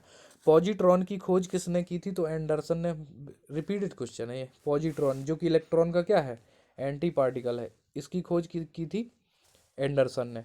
संवेग परिवर्तन की दर किसके बराबर होती है? बल के बराबर, बता चुका हूँ, है ना, न्यूटन का द्वितीय नियम। विद्युत विच्छेदन में किसी पदार्थ के एक रासायनिक तुल्यांक को विच्छेदित करने के लिए कितने आवेश की आवश्यकता होती है? 96,500 कूलाम। तो विद्युत विच्छेदन में किसी पदार्थ के एक रासायनिक तुल्यांक को विच्छेदित करने के लिए 96,500 कूलाम की आवश्यकता होती है। नेक्स्ट है, एक कण बी एक बी कण के उत्सर्जन के परमाणु संख्या तथा परमाणु द्रव्यमान में क्या परिवर्तन होता है? तो अगर एक बी कण के उत्सर्जन से उत्सर्जित करना है कण को, परमाणु संख्या तथा परमाणु द्रव्यमान में क्या परिवर्तन? तो परमाणु क्रमांक एक से बढ़ जाता है और परमाणु संख्या अपरिवर्तित रहती है। ठीक है। फिर अस्थियों एवं कंकाल तंत्र के अध्ययन से संबंधित क्या है? तो वो है ऑस्टियोलॉजी। मोस्ट इंपॉर्टेंट है, बहुत बार पूछा गया कि ऑस्टियोलॉजी का संबंध किससे है? तो वो है अस्थियों एवं कंकाल तंत्र के अध्ययन से संबंधित है ऑस्टियोलॉजी। भाग क्या कहलाता है? तो बड़ी आंत का पहला भाग कहलाता है कोलोन। और दूध को दही में कौन सा एंजाइम परिवर्तित करता है? तो रेनिन, है ना, पेप्सिन, रेनिन, ये नाम सुना होगा आपने। रेनिन चेंज करता है दूध को दही में। दूध को दही में कौन सा एंजाइम पूछा जा रहा है? एंजाइम पूछा जाए तो आंसर क्या हो जाएगा? Rennin enzyme. दूध को दही में रेनिन एंजाइम परिवर्तित करता है। और बड़ी आंत का पहला भाग क्या कहलाता है? तो कोलोन कहलाता है। यकृत यानी कि लीवर में उत्सर्जन क्रिया में किस प्रकार सहायता करता है? या यकृत उत्सर्जन क्रिया में, एक्सक्रीशन क्रिया में किस प्रकार सहायता करता है? तो अमोनिया को यूरिया में बदल देता है। अमोनिया को चेंज कर देता है किसमें? यूरिया में। कौन? लीवर। स्मरण शक्ति एवं चिंतन का कार्य मस्तिष्क का कौन सा भाग करता है? तो वो है सेरिब्रम। सेरिब्रम जो होता है स्मरण शक्ति एवं चिंतन का कार्य करता है सेरिब्रम। खींचकर किसी तार की लंबाई अगर दूनी कर देने से उसके विशिष्ट प्रतिरोध पर क्या प्रभाव डालेगा? तो तार की लंबाई पर डिपेंड नहीं करता है। कौन? विशिष्ट प्रतिरोध। विशिष्ट प्रतिरोध उसकी लंबाई पर निर्भर नहीं करता है। तो कार की लंबाई पर निर्भर नहीं करता है। तो लंबाई चाहे दुगनी करो या 4 गुनी करो, विशिष्ट प्रतिरोध क्या रहेगा? अपरिवर्तित रहेगा। नेक्स्ट है कि बल, संवेग, आवेग कैसी राशियां हैं? तो ये सदिश राशियां हैं, है ना। बल क्या होता है? जबकि कार्य का है, कार्य, ऊर्जा, ये सब अदिश राशियां हैं। तो सदिश सदिश का भी आपको पता होना चाहिए।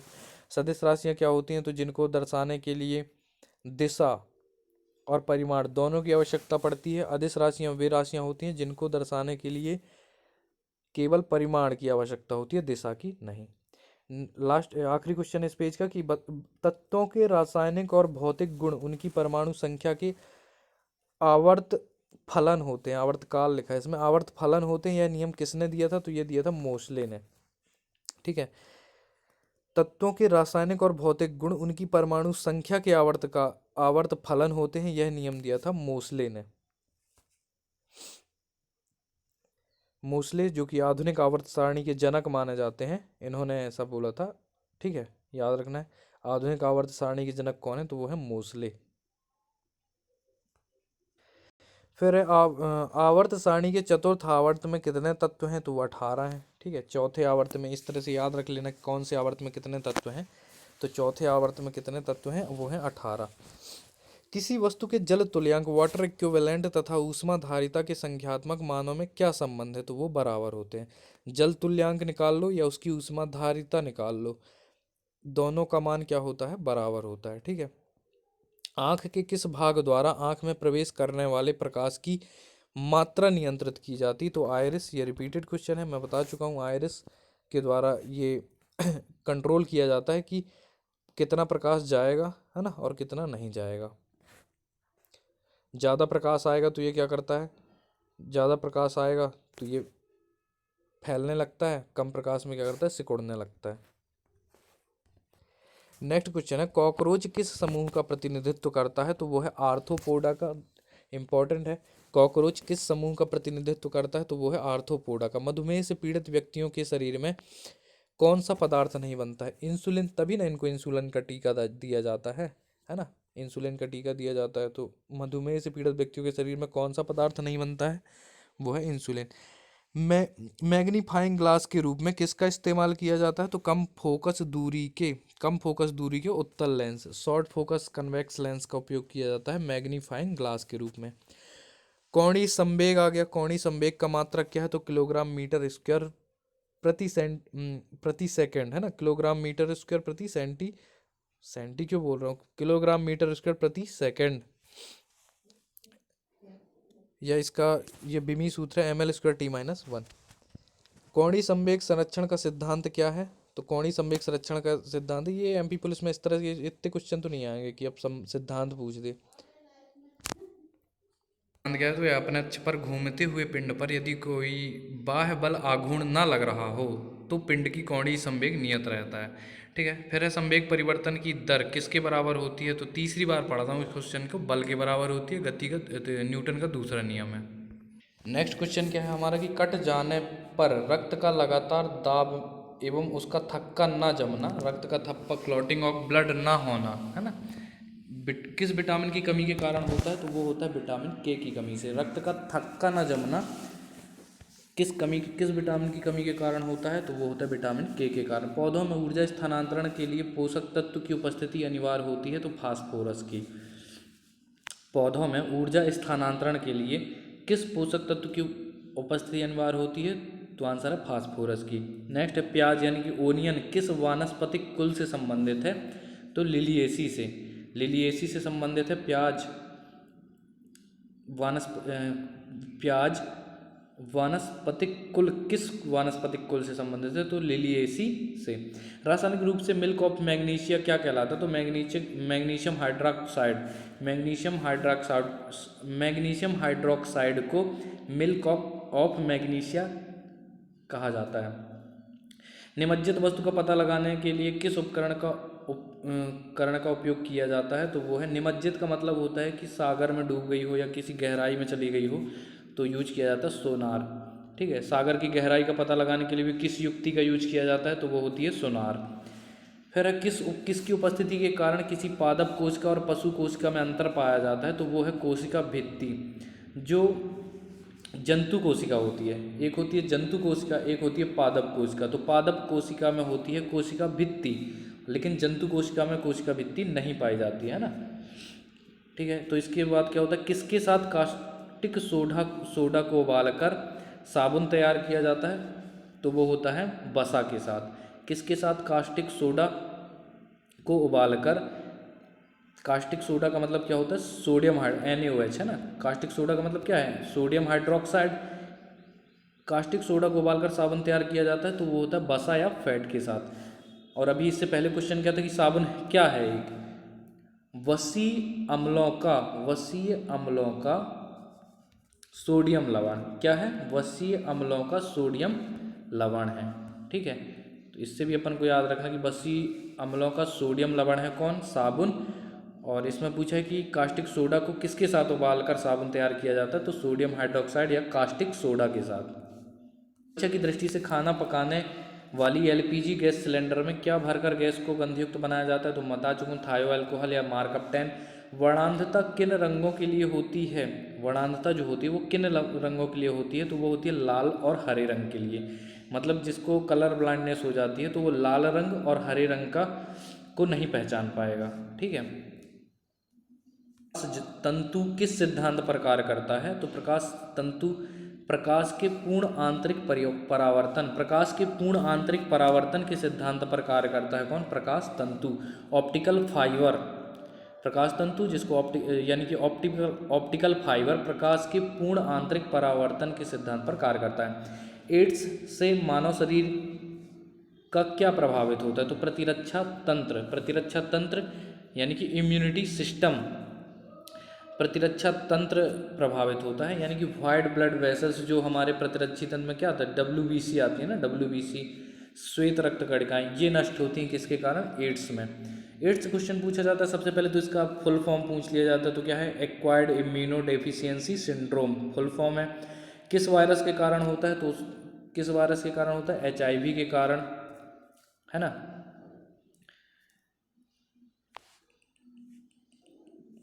इससे शरीर की प्रतिरक्षा तंत्र यानी कि WBC नष्ट हो जाती हैं। फिर नेक्स्ट क्वेश्चन क्या है, यदि 0 डिग्री सेल्सियस ताप वाली 1 ग्राम बर्फ को 80 डिग्री सेल्सियस वाले 1 ग्राम पानी में डाला जाए तो मिश्रण का अंतिम ताप कितना होगा। तो 0 डिग्री सेल्सियस ताप वाली एक ग्राम बर्फ को अगर 80 डिग्री सेल्सियस वाले 1 ग्राम पानी में डाल दिया जाए तो मिश्रण का ताप हो जाएगा 0 डिग्री सेल्सियस। ठीक है, क्योंकि क्या होता है कि जो टेम्परेचर होता है ना वो हाईजेस्ट टेम्परेचर से लो टेम्परेचर की ओर प्रवाहित होती है। तो जो जैसे ही बर्फ़ डालेंगे तो बर्फ़ कैसी होती है, ठंडी। और जो पानी भरा हुआ है किसमें, मिश्र पानी भरा हुआ है 80 डिग्री सेल्सियस, तो वो गर्म पानी है, उसकी गर्मी मिल जाएगी किसमें, इसमें बर्फ़ में। तो इन दोनों का जो इक्वावेलेंट टेम्परेचर होगा वो हो जाएगा 0 डिग्री सेल्सियस। फिर है लेसर का अर्थ क्या है, तो light emitting by simulated emission of radiation, बहुत बार पूछा गया है ना। ये ज़्यादातर एग्जाम में पूछा गया है कि इसका फुल फॉर्म क्या है लेज़र का। लाइट एम्प्लीफिकेशन, लाइट एल से लाइट, ए से amplification, by simulated stimulated, S से क्या है स्टिमुलेटेड इमिशन, ई से इमिशन और आर से radiation. Light amplification by stimulated emission of radiation. फिर होलोग्राफी में किस प्रकार के चित्र बनते हैं, त्रिविमी, 3 डायमेंशनल। आपने देखा होगा कि होलोग्राफी से मतलब आप जैसे यहाँ पर खड़े हुए हैं आपका सेम बिल्कुल सेम चित्र यहाँ पर बनाया जा सकता है होलोग्राफी के अंदर। तो 3 डायमेंशनल चित्र बन जाते हैं। ठीक है, बिल्कुल जैसे आपके पैर हैं वैसे ही उधर बन जाएंगे, ये होलोग्राफी कहलाती है। फिर आवर्त सारणी के द्वितीय एवं तृतीय आवर्त में कितने कितने तत्व हैं, तो ये हैं 8 तत्व हैं। दूसरे आवर्त में भी कितने हैं 8 और तीसरे आवर्त में भी कितने हैं 8। विटामिन ए की कमी से होने वाले रोग जीरोथेल्मिया शरीर के किस अंग से संबंधित रोग हैं, तो वो है नेत्र से संबंधित। ठीक है, रतौंधी किससे होता है, रतौंधी रोग किससे होता है, विटामिन ए। रतौंधी जो है वो आँखों से संबंधित है, तो आँखों की कमजोरी वाले जितने भी रोग हैं वो विटामिन ए की कमी से होते हैं। ठीक है, तो क्वेश्चन था हमारा कि विटामिन ए की कमी से होने वाले रोग जीरोथेल्मिया शरीर के किस अंग से संबंधित रोग हैं, तो वो है नेत्र से संबंधित रोग। क्वेश्चन है कि रेबीज की बीमारी अन्य किस नाम से जानी जाती है, तो वो है हाइड्रोफोबिया के नाम से। रेबीज की जो बीमारी जो कि पागल कुत्ते या जानवरों के काटने से हो जाती है, रेबीज की बीमारी, उसको बोलते हैं हाइड्रोफोबिया। तो इंग्लिश में बोलते हैं हाइड्रोफोबिया, हिंदी में बोलते हैं रेबीज। विटामिन सी की कमी से कौन सा रोग होता है, तो वो होता है स्कर्वी। विटामिन सी जो कि एस्कॉर्बिक एसिड है ना, इसको आप कैसे याद सकते हो। विटामिन सी का रासायनिक नाम क्या होता है, स्कॉर्बिक अम्ल। स्कॉर्बिक अम्ल होता है, तो अपन को क्या याद रखना चाहिए, विटामिन सी का नाम है स्कॉर्बिक अम्ल, तो इससे जो रोग होता है वो क्या है, स्कर्वी स्कॉर्बिक अम्ल विटामिन सी। स्रोत भी पूछा जाता है कई बार, तो सबसे अच्छा स्रोत है आंवला। फिर श्यानता यानी कि विस्कोसिटी का ऐसा ही मात्रक बता दो, तो विस्कोसिटी का ऐसा ही मात्रक क्या हो जाएगा, पॉइज है इसका ऐसा ही मात्रक। वायुमंडल की अनुपस्थिति में पृथ्वी का आकाश किस रंग का दिखलाई देगा, तो काला, है ना। वायुमंडल की अनुपस्थिति में पृथ्वी का आकाश काला दिखाई देगा। और एक क्वेश्चन पूछा जाता है कि अगर अंतरिक्ष यात्री को आकाश कैसा दिखाई देता है, तो अंतरिक्ष यात्री कहाँ रहता है, वायुमंडल के ऊपर, तो उसको भी आकाश दिखाई देता है काला। फिर जेम्स चैडविक ने किस मूल तत्व की खोज की थी, चैडविक ने की थी न्यूट्रॉन की, है ना। तो आपको तीनों की याद रख लो, एक इलेक्ट्रॉन है, एक प्रोटॉन है, एक न्यूट्रॉन है। इन तीनों ने किसके, इलेक्ट्रॉन की खोज किसने की थी, सर जे थॉमसन ने। तो जे थॉमसन ने की थी किसकी, इलेक्ट्रॉन की खोज। प्रोटॉन की खोज किसने की थी, तो गोल्डस्टीन ने की थी किसकी, प्रोटॉन की खोज। और न्यूट्रॉन की खोज जो कि हमारा क्वेश्चन था चैडविक ने की थी। ठीक है, आपको प्रोटॉन में गोल्डस्टीन के जगह कभी कभी रदरफोर्ड लिखा मिलेगा, क्या मिलेगा, रदरफोर्ड। तो ऑप्शन में अगर नन ऑफ दीज ऑप्शन ना हो और गोल्डस्टीन ऑप्शन ना हो तो आपको लगा देना है क्या, रदरफोर्ड। ठीक है, तो प्रोटॉन की खोज में किसका नाम लगता है, गोल्डस्टीन और रदरफोर्ड का। इलेक्ट्रॉन जे थॉमसन यूनिक है, न्यूट्रॉन में भी चैडविक यूनिक है।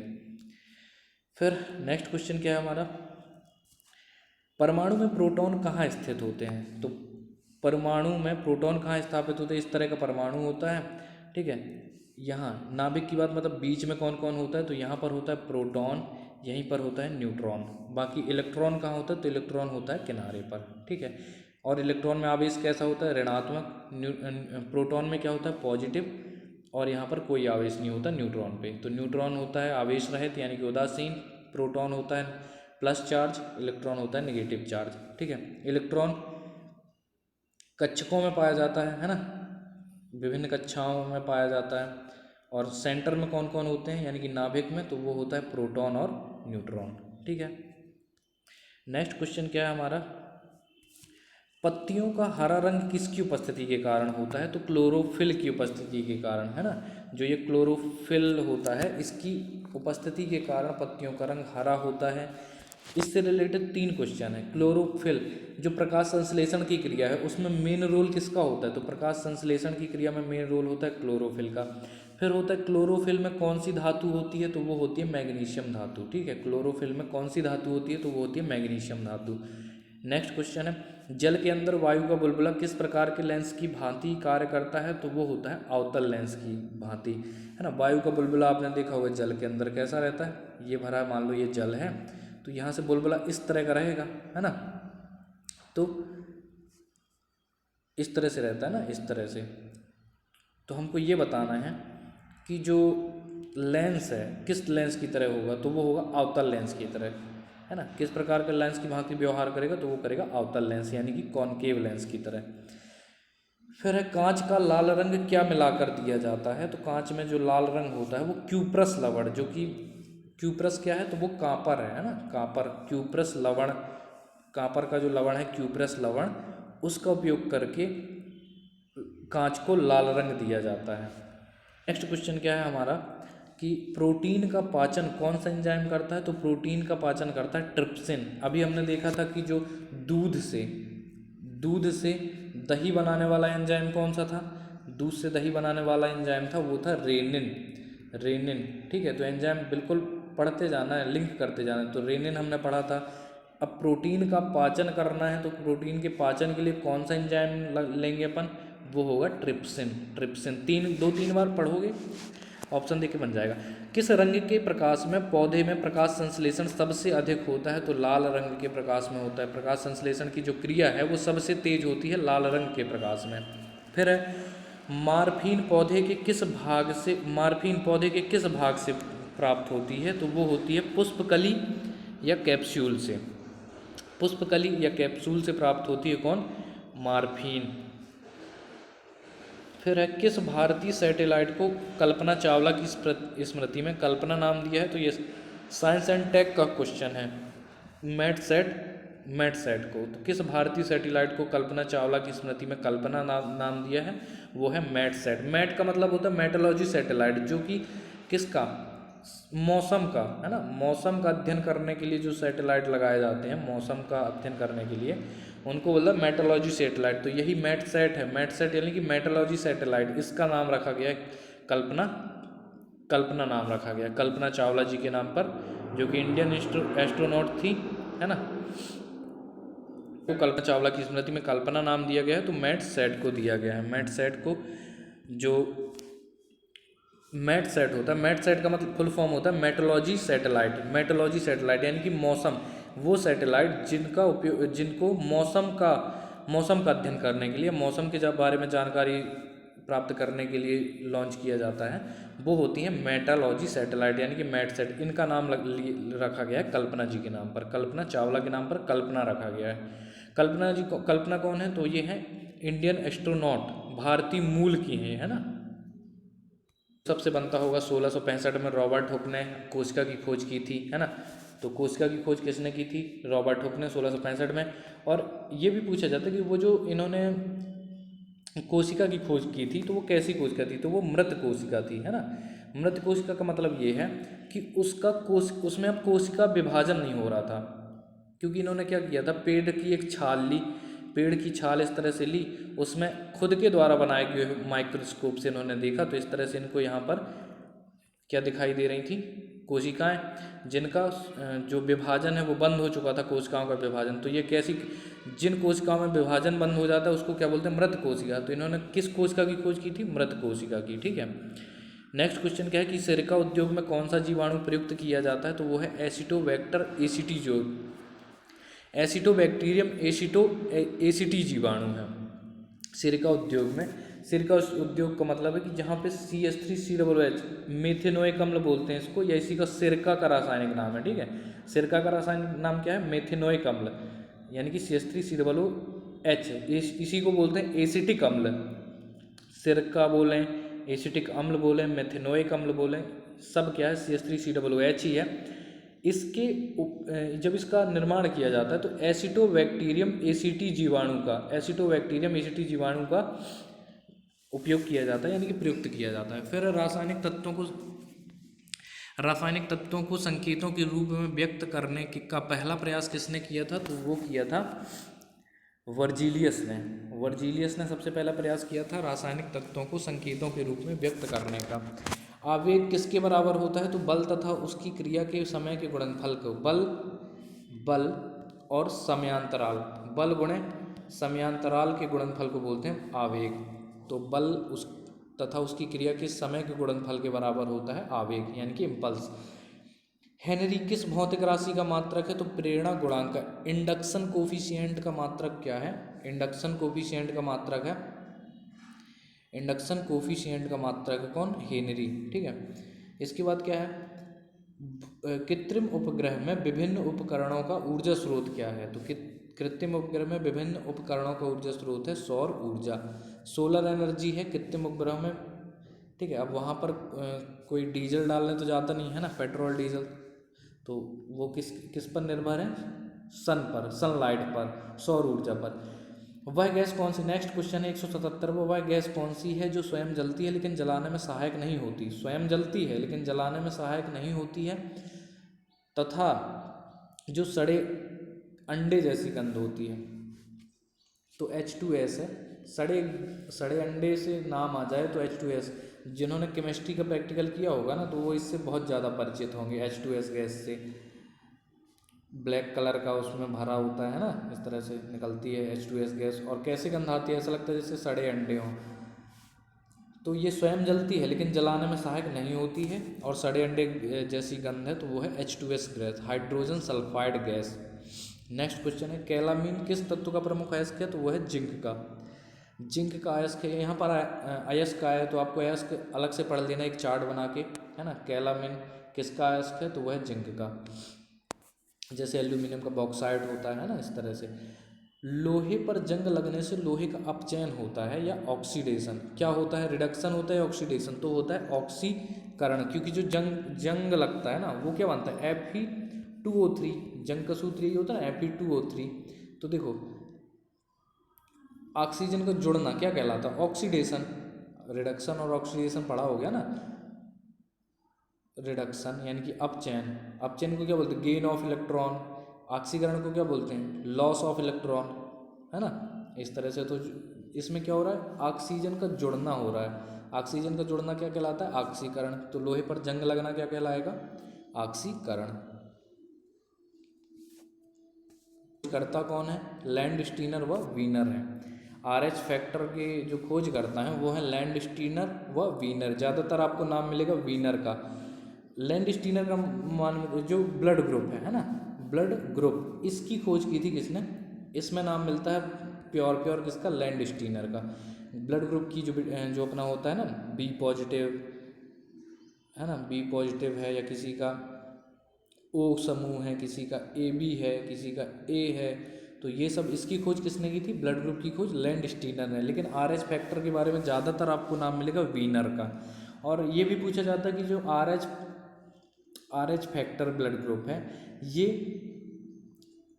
किस में मिला था सबसे पहले, तो ये एक बंदर में मिला था, है ना, बंदर में मिला था एक एग्जाम में, तो उसका नाम है रीशियस नाम, उसी के नाम पर RH है, ऐसा नाम है रीशियस नाम था उस बंदर का नाम, इसलिए उसको RH फैक्टर बोल दिए, ठीक है, कहानी है, याद रखिएगा। तो RH फैक्टर की खोज करता कौन है, लैंडस्टीनर व वीनर। अंडे का बाह्य खोल, एग सेल, किसका बना होता है? तो अंडे में देखा होगा एकदम ऐसा लगता है जैसे कि चूना पत्थर हो ना ऊपर की पपड़ी, तो वो चूना पत्थर ही होती है। चूना पत्थर का सूत्र क्या होता है? Calcium carbonate, CaCO3 calcium carbonate होता है। अंडे का बाह्य खोल किसका बना होता है? कैल्शियम कार्बोनेट का। फिर तंबाकू में उपस्थित हानिकारक एल्कलॉइड कौन सा है? तो वो है निकोटिन। ठीक है, तंबाकू में बस यही खराबी है कि उसमें निकोटिन होता है, नहीं तो तंबाकू तो बढ़िया चीज़ है ना। तंबाकू में क्या उपस्थित किसकी उपस्थिति हानिकारक है? तो वो है निकोटिन की। लत भी इसी के कारण लगती है। कौन सा विटामिन घाव भरने में सहायक होता है? तो देखो अभी हमने क्या पढ़ा, दो तरह के क्वेश्चन पढ़े। रक्त का थक्का जमाने में सहायक, रक्त का थक्का अगर बनाना है ना, रक्त का थक्का बनाना है तो इसके लिए विटामिन के है। लेकिन घाव भरना है, घाव को भरना है तो घाव भरने में विटामिन सी है।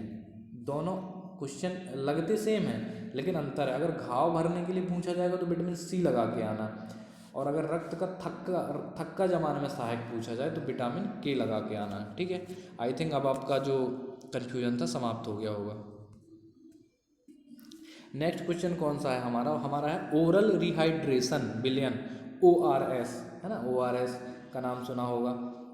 ओरल रिहाइड्रेशन विलयन को किस रोग में प्रयोग करने की सलाह दी जाती है? तो दस्त में क्या होता है कि अपने बॉडी का डिहाइड्रेशन हो जाता है, पानी की कमी हो जाती है, तो उसको पूरी करने के लिए क्या है?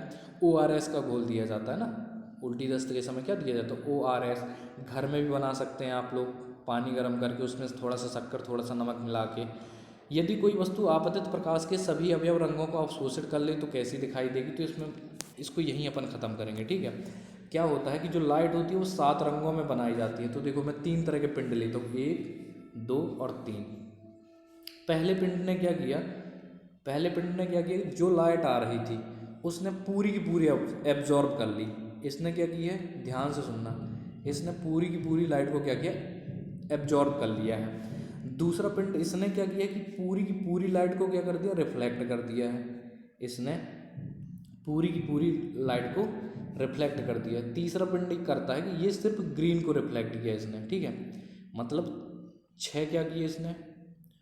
एब्जॉर्ब कर लिए, 6 कर लिए एब्जॉर्ब, और थोड़ा ढंग से लिखना है ना। 6 को इसने क्या किया है? एब्जॉर्ब किया है। मुंह से बोल रहा हूँ तो आप तो समझ गए, एब्जॉर्ब लिखा है। ठीक है, जैसा भी लिखा है। 6 को एब्जॉर्ब कर लिया। एक कलर था ग्रीन, कैसा कलर था? ग्रीन को इसने क्या कर दिया? रिफ्लेक्ट कर दिया। बस इतना समझ लोगे ना, कलर में तो कभी गलती नहीं होगी। अरे यार सब मिट गया कसम से। इसको समझ लेते हैं हम। ये पहला पिंड क्या कर रहा है? हमारा पहला पिंड कर रहा है कि सभी को, अब 7 के 7 रंग होते हैं ना, सातों को इसने एब्जॉर्ब कर लिया है। तो जो पिंड सातों कलर को एब्जॉर्ब करेगा वो दिखाई देगा किस कलर का? ब्लैक कलर का। ठीक है, फिर दूसरे पिंड ने क्या किया कि सभी के सभी सातों कलर को क्या कर दिया? रिफ्लेक्ट कर दिया। इस तरह से ये सातों, एक लाइट आ रही थी उसने सातों कलर को क्या कर दिया? रिफ्लेक्ट कर दिया। तो जो सातों कलर को रिफ्लेक्ट कर देगा वो दिखेगा वाइट कलर का।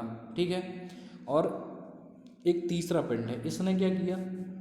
6 कलर एब्जॉर्ब कर लिए, 6 कलर को अवशोषित कर लिया, 6 कलर को। और एक ग्रीन कलर था, कैसा कलर था? मान लो ग्रीन कलर था, इसको क्या कर दिया इसने? रिफ्लेक्ट कर दिया। तो ये कैसा दिखेगा? ग्रीन कलर का। मतलब इसका ये हुआ कि अगर ऐसा कोई पिंड है जो सभी के सभी सातों रंग को एब्जॉर्ब कर रहा है या अवशोषित कर रहा है तो वो दिखेगा ब्लैक।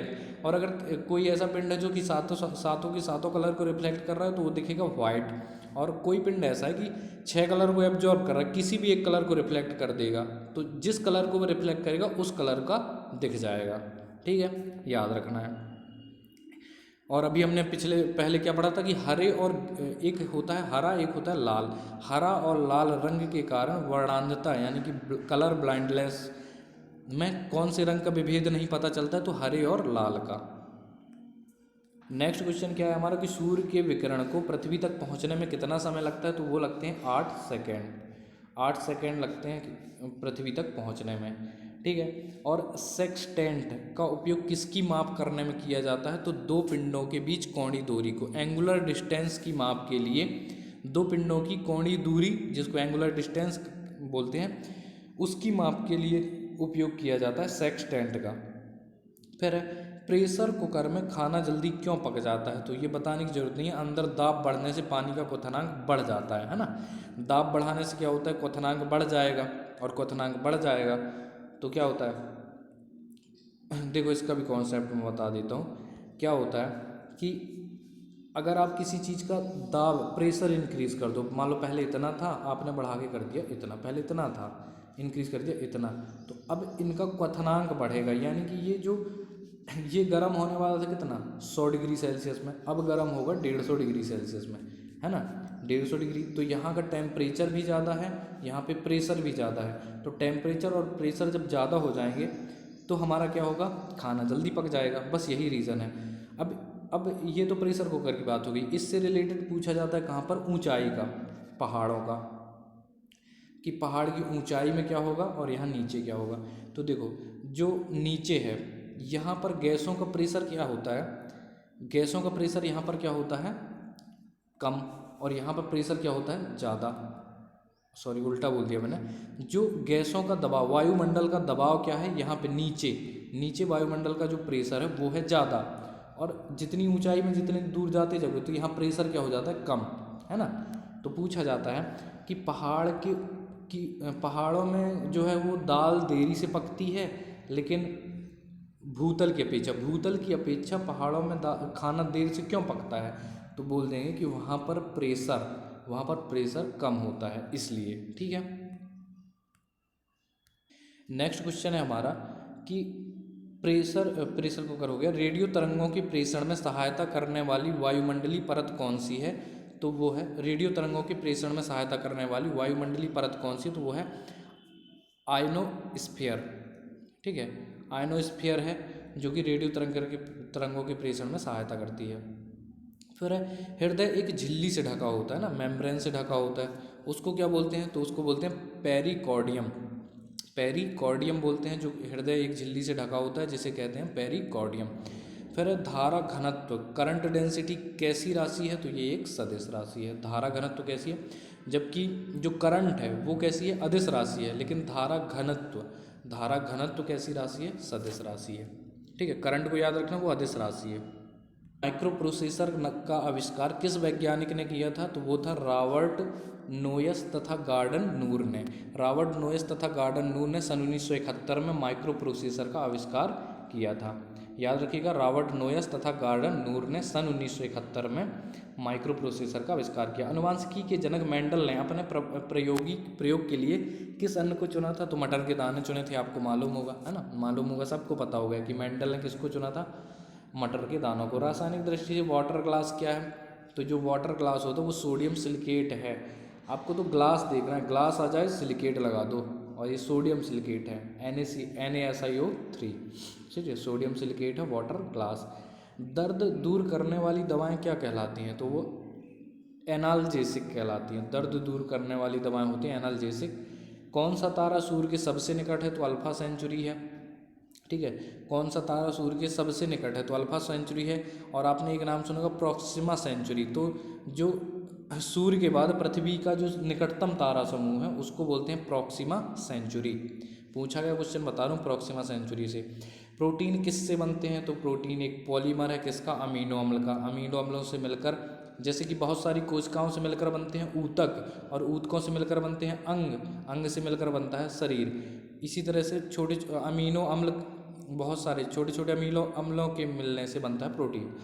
फिर सेलों के लिए एम्पियर आवर मात्रा में क्या नापते हैं, तो सेलों के लिए एम्पियर आवर में नापते हैं क्षमता, कैपेसिटी ऑफ सेल किससे नापी जाती है, एम्पियर आवर से। जब किसी ब्रश को पानी में डालकर बाहर निकालते हैं तो पानी के किस गुण के कारण उसके बाल आपस में चिपक जाते हैं, बताने की ज़रूरत नहीं है, पृष्ठ तनाव के कारण, है ना, पृष्ठ सरफेस टेंशन के कारण ब्रश को पानी में डालकर बाहर निकालते हैं तो पानी के पृष्ठ तनाव के कारण बाल आपस में चिपक जाते हैं। पृष्ठ तनाव से एक और क्वेश्चन पूछा जाता है कि जो हम लोहे की जो सुई डालते, लोहे की सुई अगर हम डालते हैं किसमें, पानी में डालते हैं, तो तैरती क्यों है, इस तरह से बोला जाता है ना कि तैरती क्यों है, तो वो पृष्ठ तनाव के कारण तैरती है। ठीक है, श्यानता के कारण नहीं, वो पृष्ठ तनाव के कारण तैरती है। कौन, जो कील डालते हैं हम तो समुद्र की तले में कील डालोगे तो तैरने लगती है, ठीक है, किसके कारण? पृष्ठ तनाव के कारण।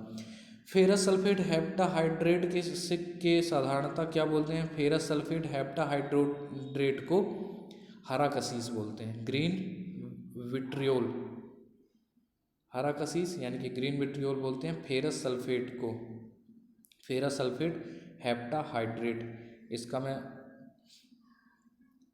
सूत्र बता देता हूँ आपको, ठीक है, FeSO4, ठीक है, FeSO4 ये हो गया फेरस सल्फेट। अब हेप्टा का मतलब क्या होता है? हेप्टा का मतलब कितना होता है?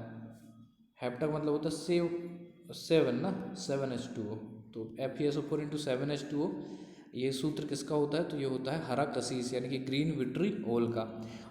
आँख में आइरिस क्या काम करती है? तो आँख में प्रवेश करने वाले प्रकाश की मात्रा का नियंत्रण। माता का रक्त समूह A है तथा पिता का B है। माता का रक्त समूह क्या है? A, ठीक है, माता का रक्त समूह है A, पिता का है B, तो संतान में कौन सा समूह हो सकता है? ठीक है, तो देखो A है तो एक तो A हो सकता है, माता का है, ये है माँ का, ठीक है, और ये है पिता का, ठीक है। तो लड़के में कौन कौन सा ब्लड ग्रुप आ सकता है संभावना? तो एक तो माँ का A आ सकता है, माँ का ब्लड ग्रुप A आ सकता है, पिता का भी B आ सकता है, और A B दोनों आ सकते हैं, ठीक है, और क्या आ सकता है? O, A B A B और O आ सकते हैं। फिर नेक्स्ट क्या है? सिग्नल आवृत्ति श्रव्य तरंग के बाहर तरंग पर अध्यारोपण की प्रक्रिया को क्या कहते हैं? तो मॉडुलन। सिग्नल आवृत्ति श्रव्य तरंग के बाहर तरंग पर अध्यारोपण की प्रक्रिया को कहते हैं मॉडुलेशन, है ना। फिर है बंद गोभी के नील लोहित पत्तों, बंद गोभी यानी कि पत्ता गोभी, है ना, नील लोहित पत्तों का रंग शीतल जल में नहीं छूटता किंतु उबलते हुए जल में छूट जाता है। शीतल जल यानी कि ठंडे जल में नहीं सूखता लेकिन शीतल जल में छूट जाता है। क्यों? क्योंकि वर्णक शीतल जल में घुलनशील नहीं होता है। तो इसका जो वर्णक है जिसके कारण ये हरी, तो अभी अपन ने क्लोरोफिल का नाम सुना था ना कि पत्तों का रंग हरा क्यों होता है? वो होता है क्लोरोफिल के कारण। तो इसका जो रंग है, बंद गोभी का जो रंग है वो एक वर्णक है, वर्णक के कारण कैसा है? नीला है, नीला लोहित है। वो जो वर्णक है वो शीतल जल में घुलनशील नहीं होता है, इसलिए वो शीतल जल में उसका रंग नहीं जाता बल्कि गर्म पानी में चला जाता है। नेक्स्ट है 40 वाट व 100 वाट के तंतु समान लंबाई के हों तो किस बल्ब का तंतु अधिक मोटा होगा? तो 100 वाट का, है ना। जो वाट मतलब कि जो 40 वाट का होगा उसका तंतु होगा पतला और 100 वाट का क्या होगा? मोटा होगा। फिर क्या है? निकट दृष्टि दोष यानी कि मायोपिया में प्रतिबिंब कहाँ बनता है? तो रेटिना के सामने। निकट दृष्टि दोष में क्या होता है? निकट की चीज़ें दिखती हैं साफ लेकिन दूर की चीज़ें साफ नहीं दिखती हैं। तो क्यों नहीं दिखती हैं? इसका कारण यही कि इसमें प्रतिबिंब कहाँ बनता है? रेटिना के सामने बन जाता है। रेटिना के सामने प्रतिबिंब बन जाता है तो दूर की वस्तुएं हमको देखने में परेशानी जाती है। नेक्स्ट क्वेश्चन है हमारा, रंगीन पदार्थ को क्लोरीन विरंजित कर देती है, यह क्रिया क्या कहलाती है? तो अपचयन, रिडक्शन कहलाती है, ठीक है। अभी अपन ने देखा था तो विरंजक चूर्ण था, विरंजक चूर्ण का सूत्र क्या था? CaOCl2। तो इसमें मेनली क्या होता है? क्लोरीन होता है ना। इसका रासायनिक नाम पूछा था कैल्शियम हाइपोक्लोराइड, तो वही है ये विरंजित कर देती है। रंगीन पदार्थ को क्लोरीन विरंजित कर देती है और इस क्रिया को क्या कहते हैं? तो वो एक रिडक्शन है यानी कि अपचयन है। ट्राइटियम किसका समस्थानिक है? तो ट्राइटियम है हाइड्रोजन का। हाइड्रोजन के 3 समस्थानिक होते हैं। पहला क्या होता है? प्रोटियम, दूसरा क्या होता है? ड्यूटेरियम, और तीसरा होता है ट्राइटियम, ठीक है। तो प्रोटीरियम, ड्यूटेरियम, ट्राइटियम। ये जो ड्यूटेरियम है इसी से बनता है भारी जल, है ना, D2O। इसी से क्या बनता है? भारी जल, जो कि न्यूट्रॉन बंधक के काम आता है। नेक्स्ट क्वेश्चन है हमारा, मेंडलीफ का आवर्त नियम परमाणु क्रमांक अथवा परमाणु भार पर आधारित था। तो जो मेंडलीफ का आवर्त नियम था, मैं ऊपर शायद बता चुका हूँ ना कि जो मेंडलीफ था उसका आवर्त नियम था परमाणु भार। इन्होंने क्या बोला था कि जो आवर्त सारणी के जो तत्व हैं उनके रासायनिक गुण परमाणु भार के आवर्त फलन होते हैं। लेकिन जो मोस्ले थे, मोस्ले कौन है? तो आधुनिक आवर्त सारणी के पिता, father of modern periodic table mostly, इन्होंने बोला था, इन्होंने जस्ट अपोजिट बोला था कि जो आवर्त सारणी के तत्व हैं उनके रासायनिक गुण उनके परमाणु क्रमांक के आवर्त फलन होते हैं। तो मोस्ले का याद रखना, एक का याद रख लो दूसरे का बन जाएगा। मोस्ले का क्या है, परमाणु क्रमांक के आवर्त फलन होते हैं। तो मेंडलीव का क्या हो जाएगा, परमाणु भार के आवर्त फलन होते हैं। ठीक है, तो इसका आंसर क्या हो जाएगा, परमाणु भार, क्योंकि ये मेंडलीव के परमाणु मॉडल पर आधारित है। नेक्स्ट है, किस प्रकार के सिंड्रोम से पीड़ित मनुष्य अधिक लंबेपन, मानसिक दोष एवं असामाजिक आचरण के शिकार होते हैं। किस प्रकार के सिंड्रोम से पीड़ित मनुष्य अधिक लंबेपन, मानसिक दोष एवं असामाजिक आचरण के शिकार होते हैं। तो वो होता है XYY सिंड्रोम के कारण। फिर शरीर के द्रव्य में जल और नमक के मिश्रण के नियमन को क्या कहा जाता है, तो वो कहलाता है ओस्मो रेगुलेशन। ऑस्मो रेगुलेशन को, जल और नमक के मिश्रण के नियमन को कहा जाता है ऑस्मो रेगुलेशन। अभी आपसे क्वेश्चन पूछा भी था, ऑस्मो रेगुलेशन की क्रिया कहाँ पर होती है, तो वो होती है वृक्क यानी कि किडनी में। भोजन में प्रोटीन की कमी से कौन सा रोग उत्पन्न होता है, तो प्रोटीन की कमी से होता है क्वाशियोरकर। ठीक है, प्रोटीन की कमी से होने वाला रोग कौन सा है, क्वाशियोरकर। टेढ़ी मेढ़ी है ना, इसकी बनावट कैसी हो जाती है, टेढ़ी मेढ़ी हो जाती है, हाथ पैर छोटे छोटे हो जाते हैं क्वाशियोरकर में, है ना, पेट बड़ा सा हो जाएगा। पर्णहरित यानी कि क्लोरोफिल में उपस्थित धातु बता चुका हूँ पहले ही, कौन सी, मैग्नीशियम, Mg, मैग्नीशियम। कोलाइडी तंत्र का परिक्षेपण माध्यम गैस को माना जाए तो उसे क्या कहा जाता है, तो एरोसोल, है ना, एरोसोल कहलाता है। जब एक कोलाइडी तंत्र का परिक्षेपण माध्यम किसको मान लिया, गैस को मान लोगे तो वो एरोसोल हो जाएगा, एरोसोल। ठीक है, अगर किसी लिक्विड को मानोगे तो क्या कहलाता है, पायस कहलाता है ना। तो ये सब याद रखना, कोलाइडी तंत्र बहुत इंपॉर्टेंट है। परिक्षेपण का माध्यम अगर गैस है तो वो एरोसोल हो जाएगा।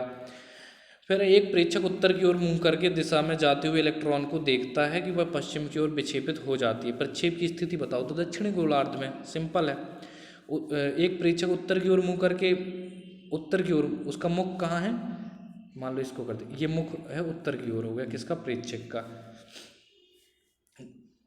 मुंह करके उत्तर दिशा की ओर मुंह करके दिशा में जाते हुए इलेक्ट्रॉन को देखता है, वह पश्चिम की ओर विक्षेपित होती है। तो वह पश्चिम की ओर क्या होती है, विक्षेपित होती है। ठीक है, तो प्रक्षेप की स्थिति क्या है, प्रक्षेप की स्थिति क्या है, इंसान इधर देख रहा है और इलेक्ट्रॉन का विक्षेपण कहाँ को हो रहा है, तो वो हो रहा है पश्चिम की ओर। पश्चिम यानी कि यहाँ पर, है ना, अगर ये नॉर्थ है ये साउथ है तो पश्चिम कहाँ पर होगा, तो इलेक्ट्रॉन यहाँ प्रक्षेपित हो गया। तो प्रक्षेप की स्थिति क्या होगी ये बताना है अपन को। तो प्रक्षेप की जो स्थिति होगी वो दक्षिणी गोलार्ध यानी कि यहाँ पर हो जाएगी। ठीक है, नेक्स्ट क्वेश्चन क्या है कि नेक्स्ट क्वेश्चन है, यदि कोई वस्तु प्रकाश के सभी अवयव रंगों का पूर्णतः अवशोषण कर लेती है, तो मैं अच्छे से समझा चुका हूँ, ब्लैक दिखेगी। यदि पृथ्वी और अंतरिक्ष के बीच वायुमंडल हटा दिया जाए तो काला दिखाएगा आसमान, ये भी पढ़ा चुके हैं। किस घटना के कारण आकाश नीला दिखाई देता है, तो ये बहुत इंपॉर्टेंट, स्कैटरिंग के कारण यानी कि प्रकीर्णन के कारण। प्रकाश के प्रकीर्णन, प्रकाश से संबंधित जितने भी गुण हैं, प्रकीर्णन है, प्रक्षेपण है, ठीक है, इस तरह के जितने भी गुण हैं सबके बारे में एक एक फैक्ट याद रख लेना कि उसके कारण हो क्या रहा है ना, महत्वपूर्ण घटना क्या घट रही है वो पढ़ लेना। तो किस घटना के कारण आकाश नीला दिखाई देता है, तो प्रकीर्णन के कारण। ठीक है, ओम के नियम से किस भौतिक राशि का मात्रक प्राप्त होता है, तो वो होता है प्रतिरोध का। प्रतिरोध का मात्रक क्या होता है, V/I = R, है ना। ओम क्या कहते हैं कि जो धारा होती है वो वोल्टेज के डायरेक्टली प्रोपोर्शनल होती है। धारा यानी कि वोल्टेज धारा के डायरेक्टली प्रोपोर्शनल होता है। ठीक है, आई को इधर ले आओ, प्रोपोर्शनल, तो यहाँ पर क्या आएगा, अगर प्रोपोर्शनल हटाते हो तो कोई एक नियतांक लिखना पड़ेगा। प्रोपोर्शनल हटा के अगर बराबर ले आते हो तो कोई नियतांक यानी कि R लिखना पड़ेगा। इसी R को बोलते हैं ओम का, ओम आर को क्या बोलते हैं, प्रतिरोध बोलते हैं। इसी आर को क्या बोलते हैं, प्रतिरोध। तो इससे हमको क्या मिलता है, प्रतिरोध का मात्रक मिल जाता है, जो कि ओम का नियम है, तो उन्हीं के सम्मान में इसका मात्रक दे दिया क्या, ओम। अच्छा, इसको लिखते कैसे हैं तो आप सभी को पता होगा, इस तरह से ना ओम को लिखते हैं। चलो, अगला क्या है, श्रेणी LCR परिपथ में अनुवाद के समय प्रतिबाधा कितनी होती है? तो LCR परिपथ में अनुवाद के समय प्रतिबाधा होती है, परिपथ के प्रतिरोध के बराबर होती है। LCR परिपथ में जो प्रतिबाधा होती है वो परिपथ के प्रतिरोध के बराबर होती है। भारी जल, हैवी वाटर का अणु भार कितना होता है? तो वो होता है कितना? 20। मैं भी यहाँ पे समझा देता हूँ थोड़ा सा ये भारी जल के बारे में, तो आपको किसी का भी निकालने में दिक्कत नहीं होगी। आपको पता है ना कि भारी जल जो होता है ड्यूटीरियम से बनता है, जो कि किसका? हाइड्रोजन का समस्थानिक है। तो हाइड्रोजन के 3 समस्थानिक होते हैं। एक होता है 1H1 प्रोटियम, 2H1, ये क्या होता है? 1H1, 1H2, ये होता है ड्यूटीरियम। तो ये है प्रोटियम, ये है ड्यूटीरियम। और एक होता है 3H1, तो ये क्या होता है? ट्राइटियम, है ना। तो देखो इसके परमाणु क्रमांक सेम है तो ये समस्थानिक हो गए, लेकिन परमाणु भार अलग अलग है। हमको मतलब अभी सिर्फ इससे है, ठीक है, 2H1 से, 2H1 से। तो D2O सूत्र कैसे होता है? D2O का सूत्र होता है कैसे? इस तरह से, D2O, एक D का है 2, तो 2D का कितना हो जाएगा? 4। और ऑक्सीजन का परमाणु भार आपको पता है 16 होता है, तो 16 और 4 कितना हो गया? 20। इस तरह से परमाणु भार निकाल सकते हो अगर याद नहीं है तो, ठीक है। तो इसका आंसर हमारा क्या होने वाला है? 20, कि भारी जल का अणुभार कितना होता है? तो वो होता है 20। फिर है डीजल इंजन में ज्वलन किससे उत्पन्न किया जाता है? तो डीजल इंजन में ज्वलन, इग्निशन, उत्पन्न किया जाता है ईंधन के संपीड़न से, कंप्रेशन से, ठीक है। ईंधन के संपीड़न से क्या होता है कि जो डीजल इंजन होता है ना, डीजल भरते हो आप टंकी में भरते हो इस तरह से डीजल, फिर यहाँ पर क्या होता है? कंप्रेस, यानी कि कंप्रेट किया जाता है, इनको दबाया जाता है, दबाव डाला जाता है। दबाव डालने से क्या होता है? ये जो डीजल है आपका परिवर्तित होगा किसमें? गैस फॉर्म में। गैस फॉर्म में फिर परिवर्तित होकर इसमें स्पार्क के थ्रू, स्पार्क होता है ना, इंजन कैसे चलता है? स्पार्क के थ्रू इसमें लगाई जाती है आग। तो जो गैस जलती है उससे ऊष्मा निकलती है, उससे जनरेट होती है इलेक्ट्रिसिटी। इसी इलेक्ट्रिसिटी से चलता है क्या? इंजन चलता है, ठीक है। तो इस तरह से याद रखना है कि गैसों को क्या किया जाता है? डीजल को क्या किया जाता है? संपीड़ित किया जाता है। तो के रोगी को वायु के स्थान पर क्या दिया जाता है? तो हीलियम तथा ऑक्सीजन का मिश्रण दिया जाता है। दमा के रोगी को वायु के स्थान पर दिया जाता है हीलियम तथा ऑक्सीजन का मिश्रण। नाभिकीय संलयन पर आधारित बम कौन सा है? तो हाइड्रोजन बम। ये मैं भी बहुत बार बता चुका हूँ, लेकिन आज इस वीडियो में बता देता हूँ कि जो नाभिकीय संलयन है, ठीक है, नाभिकीय संलयन, इस पर हाइड्रोजन बम, सूर्य, हाइड्रोजन बम और सूर्य नाभिकीय संलयन पर काम करते हैं। जबकि जो परमाणु बम होते हैं ना, एटम बम, ये किस सिद्धांत पर काम करते हैं? तो ये करते हैं नाभिकीय विखंडन पर। इसको बोलते हैं नाभिकीय न्यूक्लियर फ्यूजन, है ना, और इसको बोलते हैं न्यूक्लियर फिजन। तो आपको याद रखना पड़ेगा, हाइड्रोजन बम में संलयन होता है हाइड्रोजन बम में, और सूर्य में नाभिकीय संलयन होता है। सूर्य की ऊर्जा का स्रोत क्या है? नाभिकीय संलयन। और परमाणु जो बम होते हैं, एटॉमिक बम, इसमें होता है नाभिकीय विखंडन। बैक्टीरिया की खोज करने वाले वैज्ञानिक ल्यूवेनहॉक किस देश के थे? हॉलैंड के। तो ये नहीं पूछा जाएगा किस देश के थे, बस ये पूछा जाता है कि बैक्टीरिया की खोज किसने की थी। तो आपको पता होना चाहिए ल्यूवेनहॉक ने। बैक्टीरिया, जीवाणु की खोज किसने की थी? तो वो थे ल्यूवेनहॉक। अत्यधिक शराब का सेवन करने से शरीर का कौन सा अंग विशेष रूप से प्रभावित होता है? तो यकृत। नहीं कहते दारू पियोगे ज़्यादा तो लीवर खराब हो जाएगा, लीवर, यही है लीवर, यकृत, है ना। लीवर खराब हो जाता है किससे? दारू के अत्यधिक शराब का सेवन करने से। कार्बन डेटिंग विधि, यही है C14, पीछे बता चुका हूँ मैं। कार्बन डेटिंग विधि किसकी आयु निर्धारित करने के लिए होती है? तो वो होती है जीवाश्मों की। और अभी एक क्वेश्चन और था क्या? पत्थरों की, है ना, जो बहुत बड़ी चट्टानें होती हैं उनकी आयु निकालनी है चट्टानों की। तो चट्टानों के लिए अपन को किसका यूज करना पड़ेगा? चट्टानों के लिए करना पड़ेगा यूरेनियम का, ठीक है। तो याद रखना यूरेनियम का यूज किया जाता है चट्टानों की आयु ज्ञात करने में। और C14 यानी कि कार्बन डेटिंग विधि का जो उपयोग किया जाता है जीवाश्मों की आयु निर्धारित करने में। फिर रक्त में रक्त बैंक का काम कौन सा अंग करता है? ब्लड बैंक का काम कौन करता है? तो स्प्लीन, स्प्लीन, इसमें तिल्ली लिखा है, इसको प्लीहा बोलते हैं ना, प्लीहा। स्प्लीन को क्या बोलते हैं? प्लीहा। यह तिल्ली भी पढ़ लो भैया, ठीक है। शरीर में रक्त बैंक यानी कि ब्लड बैंक का काम कौन सा अंग करता है, तो प्लीहा, स्प्लीन या तिल्ली। शरीर में रक्त की सफ़ेद कणिकाओं का मुख्य कार्य कौन सा होता है, तो शरीर की बीमारियों से बचाना, यानी कि रोग प्रतिरोधक क्षमता हमारी क्या है, WBC है ना। और एड्स हो जाता है ना, जिसको एड्स हो जाता है तो इसकी संख्या कम हो जाती है, WBC की संख्या कम हो जाएगी, तो फिर उसको अगर सर्दी भी हो गई वो भी ठीक नहीं होनी, फिर वो उसी से मर जाएगा। फिर है, शरीर में रक्त की सफ़ेद कोशिकाओं का मुख्य कार्य क्या होता है, तो ये तो पढ़ लिया ना, शरीर की बीमारियों से बचाना। फिर हरे पौधों में प्रकाश संश्लेषण की इकाई क्या होती है, तो वो होती है क्वांटासोम। क्वांटासोम होती है हरे पौधों में प्रकाश संश्लेषण की इकाई। फिर आर्टीरियो स्क्लेरोसिसर रोग क्या होता है, तो आर्टीरियो स्क्लेरोसिसर रोग होता है धमनी काठिन्य, धमनियों का कठोर, धमनी जो कि आर्टरी होती है, दो प्रकार की होती है ना अपने में, धमनी एक सिरा, वही है ये। तो धमनियाँ जो कठोर हो जाती है ना, वो होती हैं आर्टीरियो स्क्लेरोसिसर रोग के कारण। नेक्स्ट क्वेश्चन क्या है हमारा, नेफ्रोलॉजी का संबंध किस अंग से है, तो नेफ्रोलॉजी वृक्क से, किडनी से है ठीक है। और वृक्क से संबंधित तो नेफ्रॉन, अपने तो किडनी से संबंध क्या है, नेफ्रॉन है, नेफ्रॉन है इकाई उसकी, नेफ्रॉन इकाई भी है किसमें, किडनी की। और नेफ्रोलॉजी का संबंध किससे है, तो नेफ्रॉन से, याद रखना, नेफ्रोलॉजी किडनी से संबंधित है। कंप्यूटर में प्रोग्राम हेतु विकसित सर्वप्रथम भाषा कौन सी थी, तो ये कंप्यूटर इसमें कहाँ से आ गया, फोर्ट्रॉन थी भैया, पढ़ लो, हो गया। टेक्नोलॉजी ना, साइंस एंड टेक साथ में पढ़े, तो फोर्ट्रॉन क्या थी, सबसे प्रारंभिक भाषा थी कंप्यूटर में प्रोग्रामन हेतु।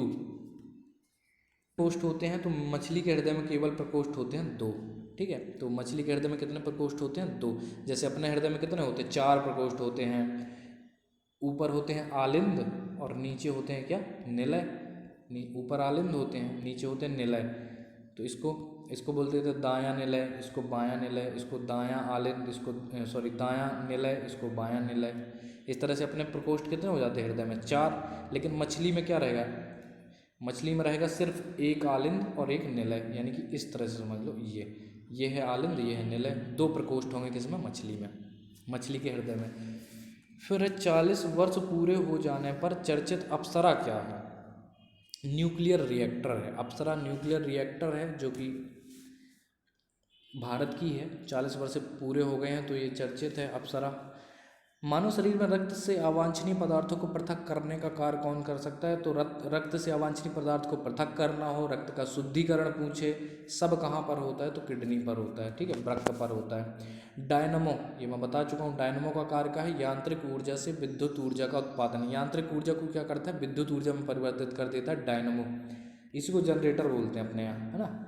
गिरगिट की त्वचा में रंग बदलने का कारण क्या है, तो उसकी त्वचा में मेलेनोफोर नामक असंख्य रंग द्रव्य कोशिकाओं की उपस्थिति के कारण, इंपॉर्टेंट है, याद रख लेना, उसकी त्वचा में मेलेनोफोर नामक असंख्य रंग दिव्य कोशिका की उपस्थिति के कारण। पिचब्लेंडी से कौन सा रेडियो एक्टिव तत्व प्राप्त किया जाता है, तो रेडियम। जो पिंचब्लेंडी होता है, पिंचब्लेंडी से कौन सा रेडियो एक्टिव तत्व प्राप्त किया जाता है, तो वो होता है रेडियम, पिंचब्लेंड बोलते हैं इसको, ठीक है। प्रकृति में सबसे अधिक मात्रा में पाया जाने वाला कार्बनिक यौगिक कौन सा है, तो सेल्यूलोज है, सेल्यूलोज है जो कि प्रकृति में सबसे अधिक मात्रा में पाया जाता है। वृद्धावस्था का अध्ययन विज्ञान की किस शाखा के अंतर्गत किया जाता है, तो वो है जेरेंटोलॉजी। वृद्धावस्था का अध्ययन किया जाता है जेरेंटोलॉजी के अंतर्गत। किनारे उगने वाले वृक्षों में वार्षिक वलय क्यों नहीं होते, समुद्र के किनारे उगने वाले वृक्षों में वार्षिक वलय यानी कि एनुअल रिंग्स क्यों नहीं होते हैं, तो आंसर है क्योंकि यहाँ की जलवायु में स्पष्ट भिन्नता नहीं होती है, ठीक है, यहाँ की जलवायु में स्पष्ट भिन्नता नहीं होती। समुद्र किनारे जो वृक्ष होते हैं वहाँ की जलवायु में स्पष्ट भिन्नता नहीं है, तो एनुअल रिंग्स नहीं होंगे, यानी कि वार्षिक वलय नहीं होंगे। फिर क्या, डोलोमाइट यानी कि कैल्शियम कार्बोनेट को बोला जाता है डोलोमाइट। तो देखो इसमें क्या दिख रहा है आपको, डोलोमाइट में कैल्शियम दिख रहा है, किसका यस्क होगा, कैल्शियम का, सिंपल है। ध्वनि की तीव्रता मापने वाला यंत्र क्या कहलाता है, तो वो है ऑडियोमीटर। ध्वनि की तीव्रता मापने वाला जो यंत्र है उसको बोलते हैं ऑडियोमीटर। खट्टे फलों में कौन सा विटामिन पाया जाता है, तो खट्टे फलों में ऑलवेज रहेगा विटामिन सी।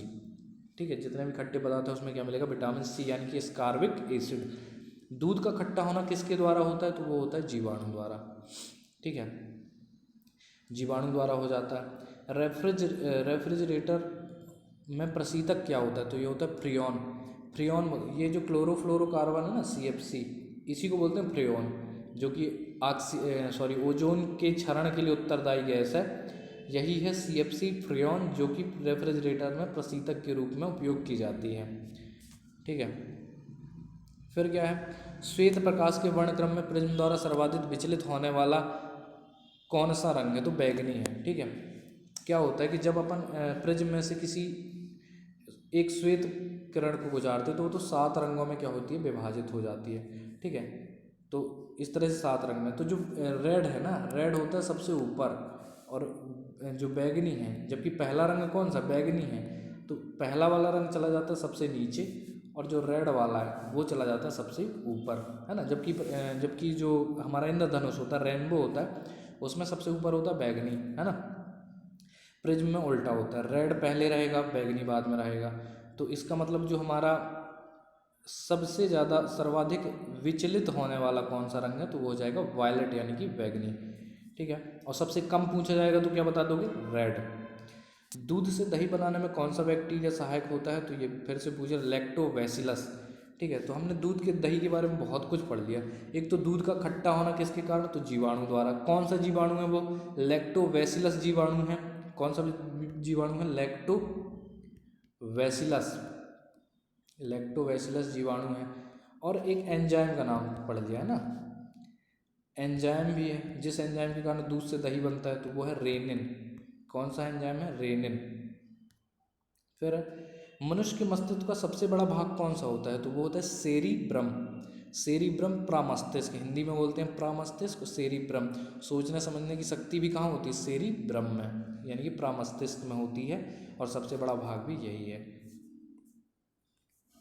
क्वेश्चन है, किस अंग के कार्य ना करने पर डायलिसिस किया जाता है।